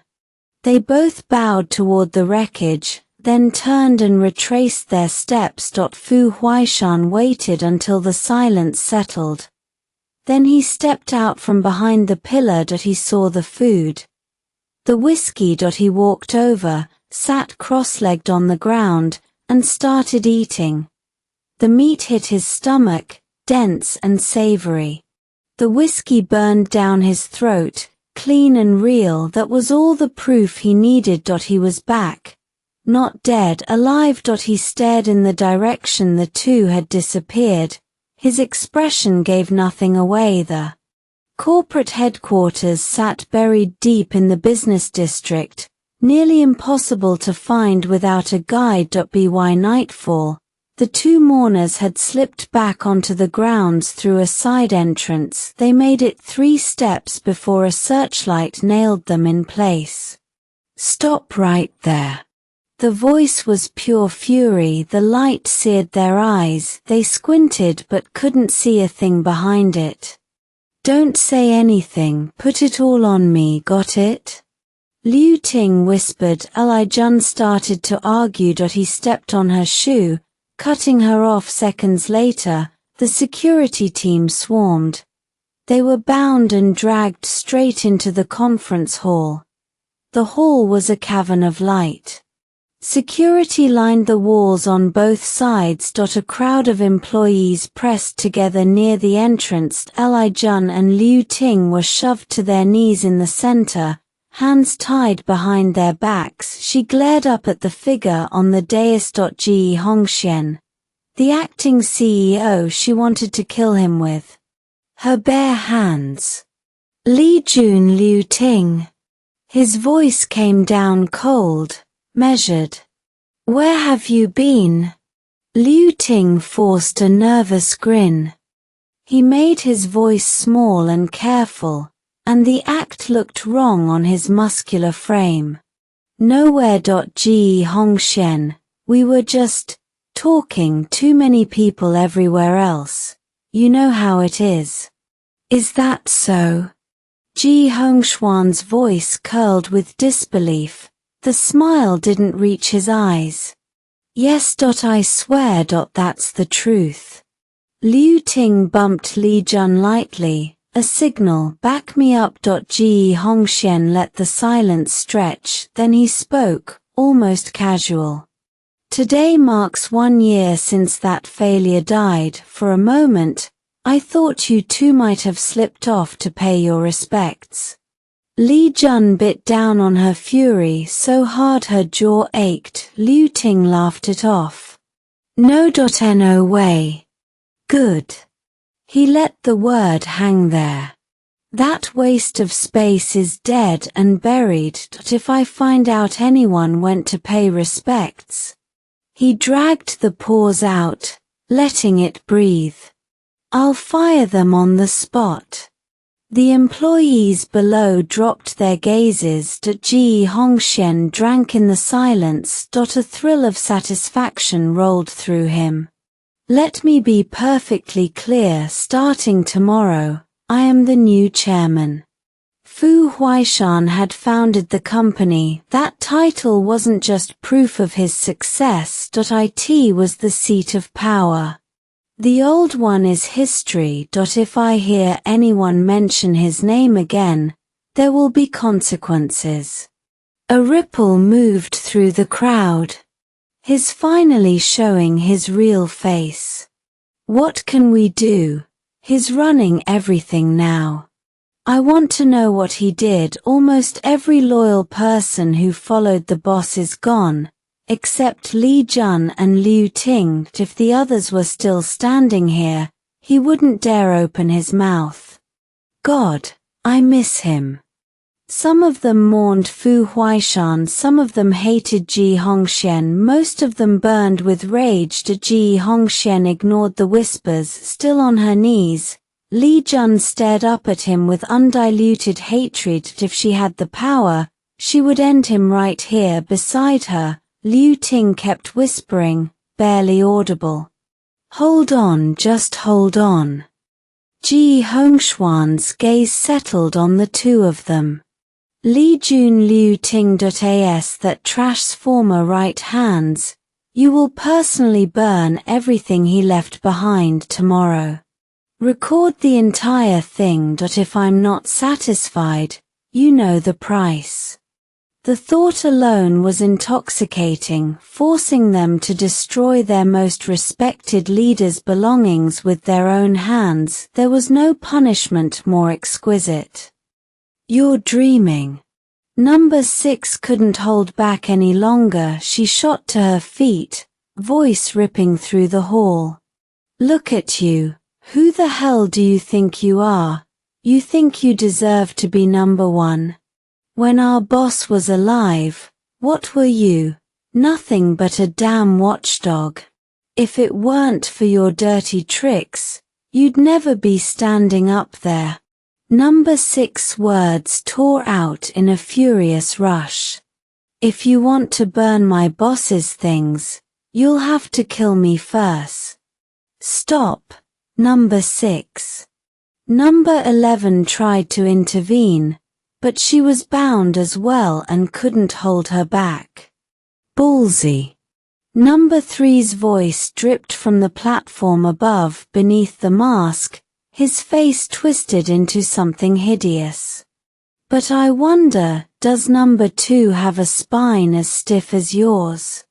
At the mention of number 2, the color drained from both their faces. Number 3, no. Number 1, we were wrong, please, for old time's sake, spare number 6. Number 11 rushed to salvage the situation. Number 1, we made a mistake, please forgive us. Number 11 dropped to her knees and pressed her forehead to the floor. Don't beg him, get up, I'd rather die with all of you. Number 6 was done playing nice. You call my boss trash. You're the real piece of garbage. When our boss was alive, no one in the mercenary world dared badmouth our base. You think you can be number 1? Take a good look in the mirror. When another base so much as fires a shot, you run off groveling with gifts. You don't dare fight. You only act tough in front of us. You're nothing. Number 6 had stopped caring. If groveling to this piece of filth was the price of survival, she'd rather die. Fine, since you're so eager to die, I'll oblige. Number 3's gaze swept over the two below. But since you want death so badly, I won't give you the satisfaction of going first. He paused, then his eyes shifted to number 11. Guards. Beat number 11 to death first, then bring out number 2 and the rest. I want this tough girl to watch every single death is on her. The guard squad moved instantly at his command. In seconds, over a dozen mercenaries were dragged inside. Among them was number 2, the base's former second-in-command. He was carried in, now blind and deaf. Wait, they didn't betray us. Number 3 locked them up. The mercenaries near the door stared at the familiar faces as realization dawned. Betrayal, My ass, these are the ones who swore loyalty to the boss, not a single coward among them. I never bought number 3's story about their betrayal. It was all a setup. Look at their injuries, they're severe. Must be because they refused to hand over the original number 1's belongings. That's why they were tortured. Has to be. Most of the murmuring mercenaries were latecomers to the base. They hadn't known number 1 well, but they'd liked her. Beautiful, capable, generous. Who wouldn't love a leader like that? After number 1 died in that explosion, they'd stayed out of necessity, but under number 3's oppressive rule, resentment had simmered for a long time. Seeing the brothers she'd fought alongside, number 6's eyes reddened. Brothers, this is my fault, but this coward wants to be number 1 and burn our boss's things. I end my next life. I'll make it up to you all. Number 6, save your breath. Number 4 spoke, both hands broken. You and number 11 have done enough for us. Nobody owes anybody. That's right, you can kill us, but you can't destroy our boss's things. The blind mercenary who'd once been number 7 joined in. Our boss protected us before, now it's our turn to protect her things. We swore when we become ghosts, we'll come for number 3. Yes, come for him. Come for him, come for him. In an instant, the captured mercenaries roared as one. The old guard's passion ignited the newcomers. They didn't shout, but their eyes blazed with restless fire. Number 3 had meant to make an example of them. He hadn't expected this. Afraid of losing control, he waved a hand. Fine, since you're all so ready to die, I'll grant your wish. Kill them all. Yes, the guard squad responded. In that moment, as the black muzzles pressed against the mercenaries' heads, the entire punishment hall seemed to freeze under an invisible weight. Time itself held its breath. Then, slicing through the suffocating silence, a voice colder than hell itself rang from outside the door. I'd like to see who dares. The sound cut through the air like wind over ice, sharp, chilling to the bone, making everyone shudder. Instantly, the temperature in the hall plummeted. The air grew thick and stifling, as if time itself had stopped. Every head whipped toward the door. Number 6's body jolted as if struck by lightning. Tears burst from her eyes like a shattered dam. Under the weight of every stare, a figure in black combat gear stepped slowly through the doorway. Her steps were steady, powerful, each one landing like a heartbeat, pulling every pulse into her rhythm. As she crossed the threshold, the mercenaries by the door parted before her like magic, clearing a path. She was breathtakingly beautiful, but carried a coldness that made it impossible to meet her eyes. Her features were striking, yet steeped in frost. Her hands hung at her sides, her back straight as a blade. With each step, an immense pressure radiated from her like a storm, thick with the scent of blood, as if she'd walked straight off a battlefield. The Reaper herself. Unarmed, she was still stronger than an army, more lethal than any gun or cannon. Her presence alone was a deterrent. An unstoppable force. This was number 1. The king of the mercenary world, their anchor, their everything. It's number 1. She really came back. She's not dead. It's number 1. It's really her. The mercenaries lining the gates recognized her. The old veterans kneeling in the center of the hall didn't even need to look. The moment her voice cut through the air, they already knew their king had returned. Boss. Boss. At the sound of number 1's voice, They all turned, eyes snapping to her like a jolt of electricity. These were men who wouldn't flinch even with a bullet in their gut. But right now, every single one of them felt a hot sting behind their eyes. Number one's gaze was still as cold as winter stars. She looked down at them quietly, gave a small nod, and let the faintest smile touch her lips. The smile was barely there, but it hit them like sunlight breaking through a frozen sky. I'm back. Her voice was calm, but it carried a weight beyond words. That's when number 6, who had been holding it in all this time, finally broke. She let out a wail that cut through the silence, a raw, guttural sob that sounded like years of pent-up pain finally tearing free. As number 1 walked slowly forward, the armed guards who had been pressing guns against the backs of her people's heads lowered their weapons one by one. They stepped back, gave way. Pulling a gun on number 1 was a line no one crossed. Just like she'd said earlier, no one dared. The pressure didn't just come from her godlike fighting skills. It came from her eyes. Those eyes could freeze your blood solid. On the high platform, number 3 went pale the second he saw her. His whole body started shaking. First came shock, then panic. His mind raced, scrambling for an escape route. Even with the elders backing him, none of it mattered now. Not in front of number 1.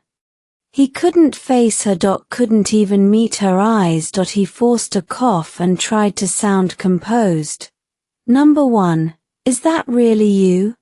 He cleared his throat, putting on a show of surprise.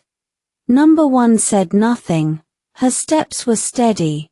Each one landed like a hammer against his ribcage. His heartbeat slammed so hard he thought it would tear through his chest. Eyes wide, he stared at her as she closed the distance. Sweat beaded on his forehead and rolled down his cheeks. Finally, she reached the platform. She stood right in front of him, close enough to touch. Expressionless, cold, staring at the masked man before her. The mask hid his face, but his trembling body and ragged breathing screamed the truth. He was terrified. Number 1's gaze cut through the mask like a blade of ice. The bloodlust in those eyes locked onto him, leaving nowhere to run. I took you in out of pity, she said, her voice flat and sharp in the open space. And this is how you repay me. Before the words finished echoing, number 3's knees buckled. He crashed to the ground. The crowd below gasped.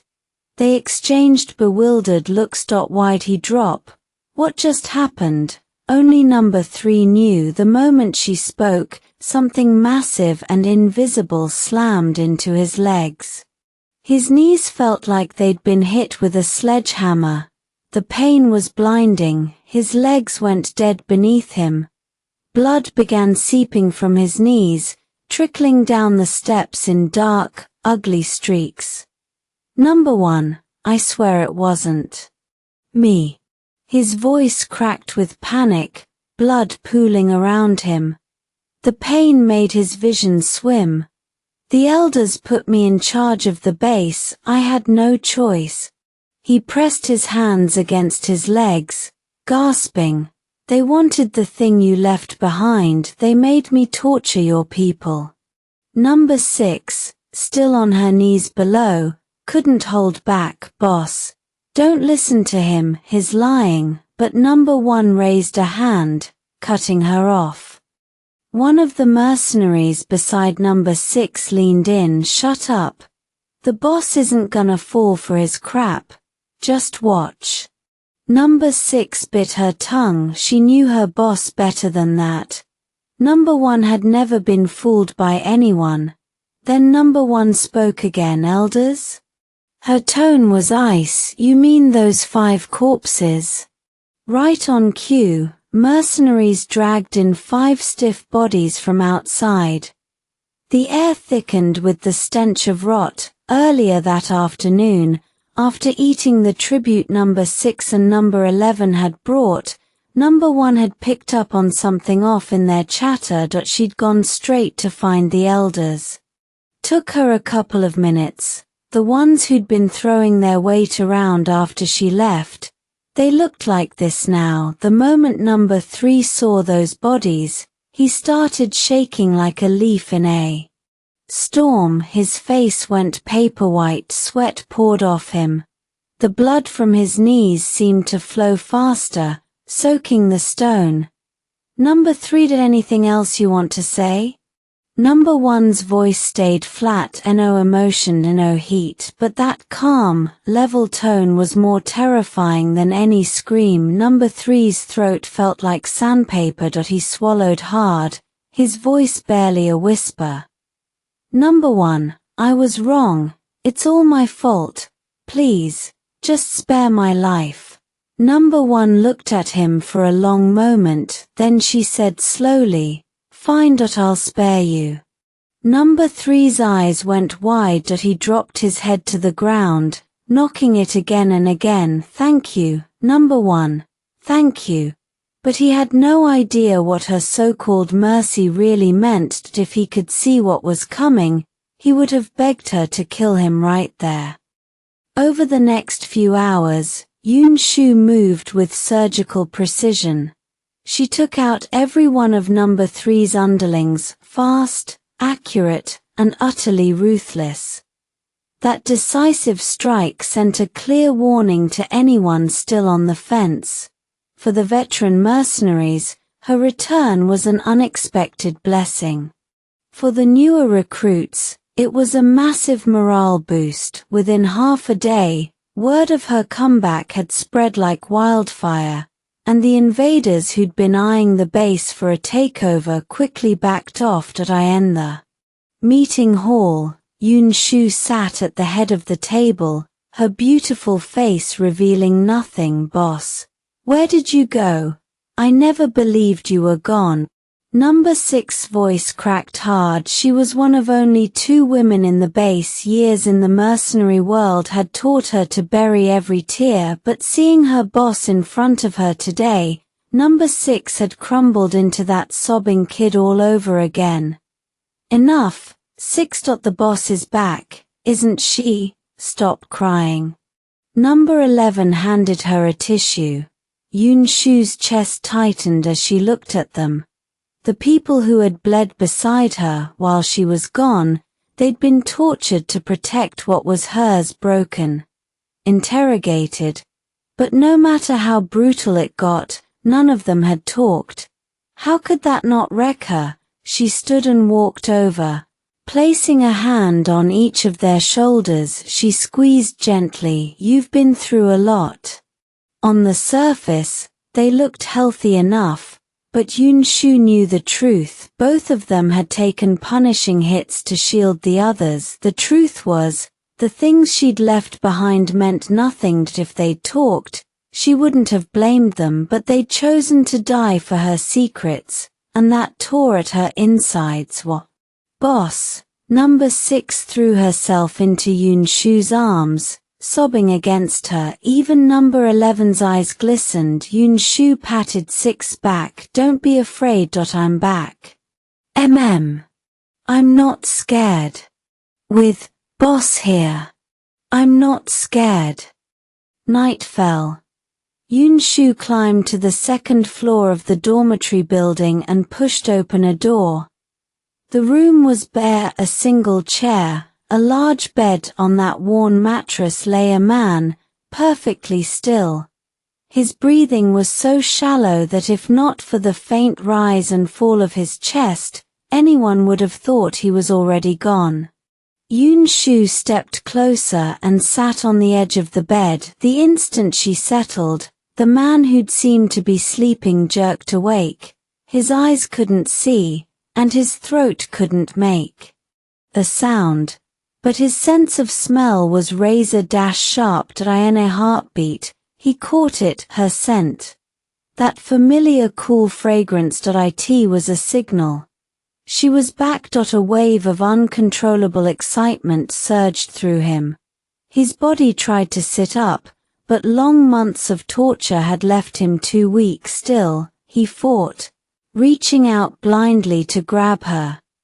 Yunshu reached out and caught his hands. His fingers fumbled over hers, searching, confirming. When he finally knew it was really her, a twisted, happy smile spread across his scarred face. A smile soaked in longing. Then, from his sealed eyes, 2 tears slid down, tears of joy at their reunion. "I'm back." She knew he couldn't hear her, but she said it anyway. The next morning, a bombshell announcement ripped through the base like a hurricane. A massive bounty was now open for the world's best doctors. Anyone who could heal the injured mercenaries in Yunshu's base would be paid whatever they asked. The news grew wings and flew across the globe. Renowned doctors flocked to answer. After all, Yunshu was a legend in the mercenary world. To earn her favor, even without the money, was a dream for many factions that had been trying to win her alliance. Scrambled to recommend the top physicians they knew. These doctors arrived with their skills and experience, eager to prove themselves. The newer recruits watched it all unfold, and their respect for Yunshu skyrocketed. Her first move after returning wasn't to reorganize the base. It wasn't to expand her power. It was to spend whatever it took to save her wounded veterans.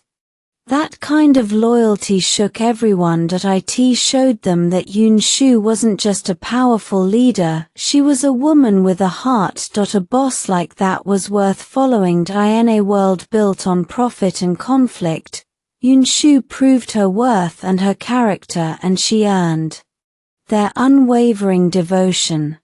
Late that night, in absolute silence, Yunshu sat alone in the base's square. A small table in front of her held her favorite liquor. She poured the clear liquid into a glass, watching it swirl and dance. Then she downed it in one go. The burn hit her mouth like fire, slid down her throat, and settled hot in her stomach. A satisfied breath escaped her. Like a woman possessed, she poured another glass and threw it back. A soft laugh slipped out, and a strange emotion stirred inside her chest. Back in that other world, she'd had a single glass of low-alcohol wine and felt dizzy. Now, here in the X-world, she could enjoy this fire without consequence. What a difference! She set the glass down slowly, her eyes hazy, her thoughts drifted, circling back to that world earlier. She'd accidentally called one of her mercenaries by the wrong name, Yang Zhu, the assistant who had died in the explosion with her. She wondered how things were over there. Had the original host already gone back? The thought alone made Yunshu's heart clench sharp, like an invisible fist squeezing tight. Pain shot through her chest. And then there was Fu Huaishan. Would he mistake her for the original host? At the base of the square, 2 figures crouched in the shadows, watching her with open curiosity. "Hey, number 11. Don't you think the boss has changed since she got back?" Number 6 kept her eyes locked on Yunshu. "I haven't really noticed." Number 11's voice was earnest. Number 6 rolled her eyes. "That's because you're a guy, you don't get it. A woman's intuition says she's been through something big." "What do you mean, something big?" Nothing phases her. "I've seen her smile. She smiled at us yesterday, didn't she?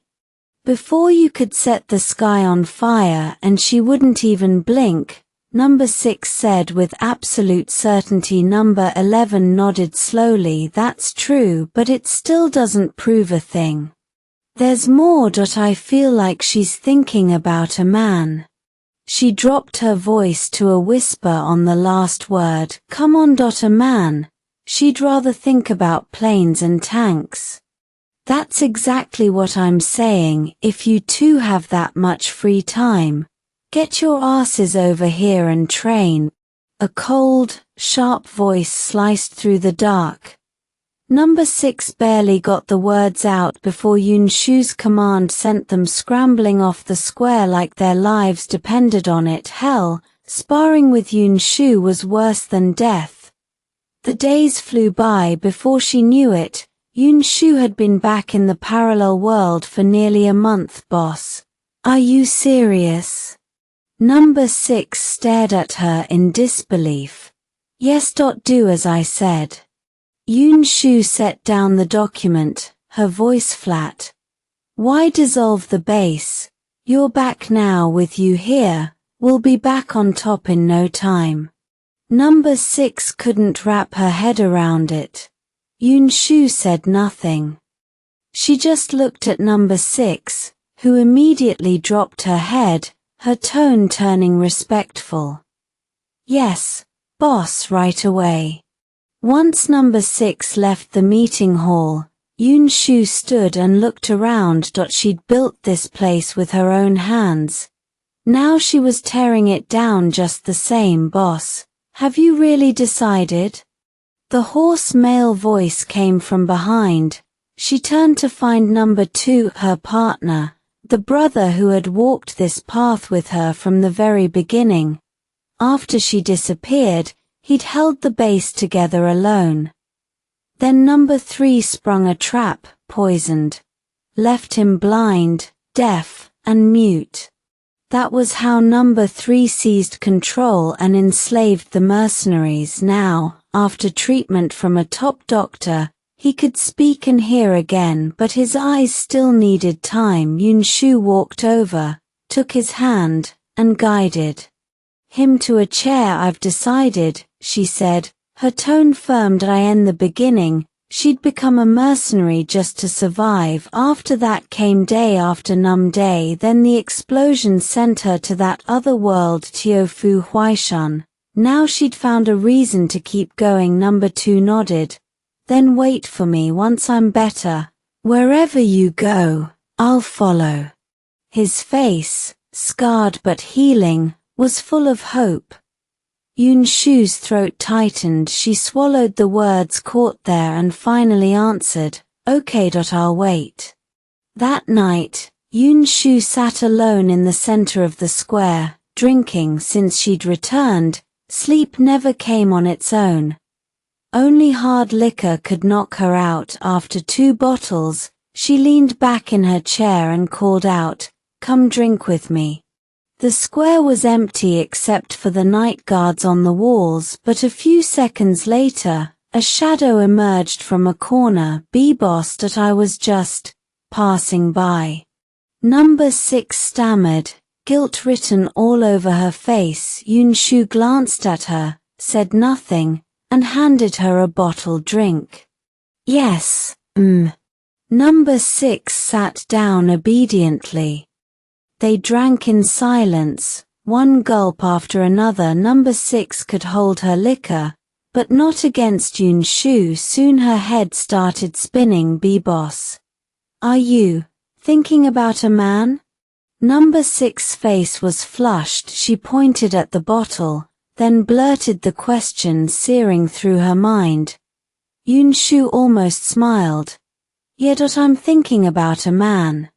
She tilted her head back, staring at the black, starless sky. In this parallel world, there were never any stars so different from the nights at the garden. Those evenings they'd walked together felt like yesterday. She could still feel the warmth of his hand wrapped around hers. Haha. I knew it. You were thinking about a man. And Number 11 said no. No way. Hick. Number 6 laughed, a hiccup escaping. So, boss, the man, who is he? Yunshu took a long swig. Whether it was the burn of the liquor or dust in her eyes, her vision blurred. She didn't answer. Number 6 never got a reply. She passed out and collapsed. Fu Huaishan, husband. I miss you. The words slipped out, tender and soft, heavy with longing. The next morning, when number 6 woke from her hangover, she was back in the dormitory. A guard told her the boss had carried her there. Her head was a fog. She had a vague memory of talking about something with the boss last night, but she couldn't recall a thing. In the dense, sunless forest, Yun Shu had arrived early that morning. She searched the wreckage of the plane first, then slowly expanded her radius. After a morning of no results, she sat down on a pile of rocks to rest, pulling out a notebook to mark her findings. Checking the time, she headed back to Base AT. The meeting hall. Number 2, number 6, and number 11 were all there. Boss. Number 6 rushed at her, eyes wide with panic, as if terrified Yun Shu might disappear again. I'm fine, just went for a walk. She slid into her usual seat, took a sip of water, and looked at number 2. What's the latest?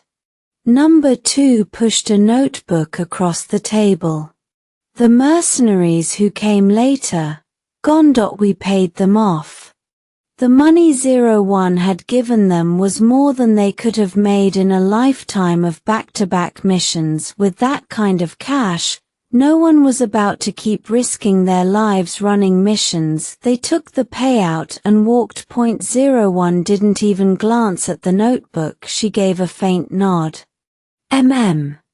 But the brothers who've been here from the start, number 2 went on, they wouldn't take a cent, and they wouldn't leave. 01's gaze shifted to number 6 and number 11. And you too? We're not leaving. Not leaving. They answered in unison, their eyes blazing. She didn't bother asking number 2. She already knew his answer. 01 nodded. All right. If you're staying, you stay. This place will always be your home. Number 6 and number 11 broke into wide grins. Then number 2 asked a question that wiped the smiles clean off their faces. What about you? Are you leaving? Boss, where are you going? Boss, wherever you go, take us please. Number 6 and number 11 jumped in before she could answer. She looked at the three of them and said quietly, I don't want to lie to you. I have to go. It was what she wanted most right now and what she had to do. Where, boss? Number 6's voice tightened. Doesn't matter, wherever boss goes, we go. Number 11 wasn't asking. Number 2 stayed silent, but the look on his face said everything, and the rest of the mercenaries would have answered the same way without hesitation. 01 was quiet for a long moment. I'm leaving this world. The words landed like a punch. Leaving this world, they didn't understand. As for when, or how, I don't know yet. She stood, and the air around her seemed to dim. Number 6 opened her mouth, but number 2 raised a hand. All right, when you figure out how to get out, just tell us. Something this impossible, and they didn't need reasons. They'd follow. Yeah, we're with boss, no matter what. Damn right. 01 turned to face the three of them, a tightness spreading through her chest. She was lucky, so impossibly lucky. Brothers who never asked why. Brothers who were simply there. Over the next few days, number 6 and number 11 helped 01 liquidate everything. Her wealth in the X-world was staggering. The process was heavy, tedious, and ate up time. Number 2 led the rest of the brothers through brutal rehab training. Everyone was getting ready to leave with her. Point 01 still went to that hilltop every day, searching until deep into the night before coming back to base. She was hunting for a key. A crack, some kind of medium. A way out of this world. One evening, when she got back, number 6 was already waiting, rushing toward her. "Boss." She handed 01 a bottle of water. "Yeah. Something happen?" 01 unscrewed the cap and drank. "Everything's handled, just one thing." Number 6 dug into her pocket. It looked old, kind of like an antique, so I held on to it for you. She held out a small box. 01 opened it. Inside was a medal. She studied it for a beat. Then another. The color drained from her face. She tilted it under the nearest light. "Boss, what's wrong?" Number 6 had never seen her like this. 01 didn't answer.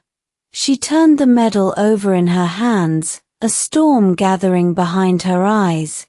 This medal was identical to the one Master Fu had given her at the banquet.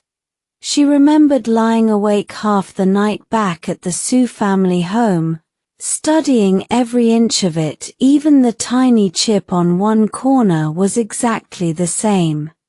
But she'd left that medal in the safe at Eugene Garden. How was it here? How was it in the X-world? "Where did you find this?" 01's voice went sharp. "In Xiao Bai's stable." "The stable?" "Yeah. I already sold that property, but when I went to do the final walkthrough, I found it there just lying in the stable. I thought it looked interesting, so I kept it. Everything else, the diamonds, the houses, cars, planes, weapons, all liquidated." Seeing the tension on 01's face, number 6 asked, her voice uncertain, "Did I screw up, boss?" 01 shook her head. "No, you did good. But, boss, I couldn't find Xiao Bai anywhere. I searched everywhere." Guilt crept into number 6's voice. "He's okay." "Really?" Number 6's face lit up. 01 nodded. "Yeah. He's fine." So that was it. That was how Xiao Bai had ended up in that other world. It had to be the medal. She'd received the medal there, and now it had followed her into the X world. This had to be the medium. This had to be what would take her back. A few nights later. 01 returned to the square. But this time, everything was different. Before, she'd always drunk alone in that square. Tonight, she wasn't alone. The mercenaries who'd stayed gathered around her, drinking and laughing into the dark. They sat in a circle, trading stories and jokes, the energy electric. There were only 11 of them, but their joy seemed to fill every inch of the square. It felt like 100 bottles emptied, one after another, and smashed against the ground. The sharp, clean shattering echoed into the night. 01 watched their unguarded smiles, and the loneliness that had burrowed inside her chest began, slowly, to heal. No one noticed the hours slipping by. By the time the last bottle was drained, the whole group lay sprawled across the square, drunk and careless, every which way. 01 set down her final bottle. She looked one last time at her brothers lying there, and something swelled hard against her ribs. She wiped the dampness from the corner of her eye. After a long moment, she stood, slowly. Then she turned and walked away from the square, back toward the dormitory building. Quietly, she packed her things. Then she lay down on the bed, The medal clutched tight in her hand. Spring arrived in the capital, autumn had come and gone, winter too. In the blink of an eye, nearly a year had passed.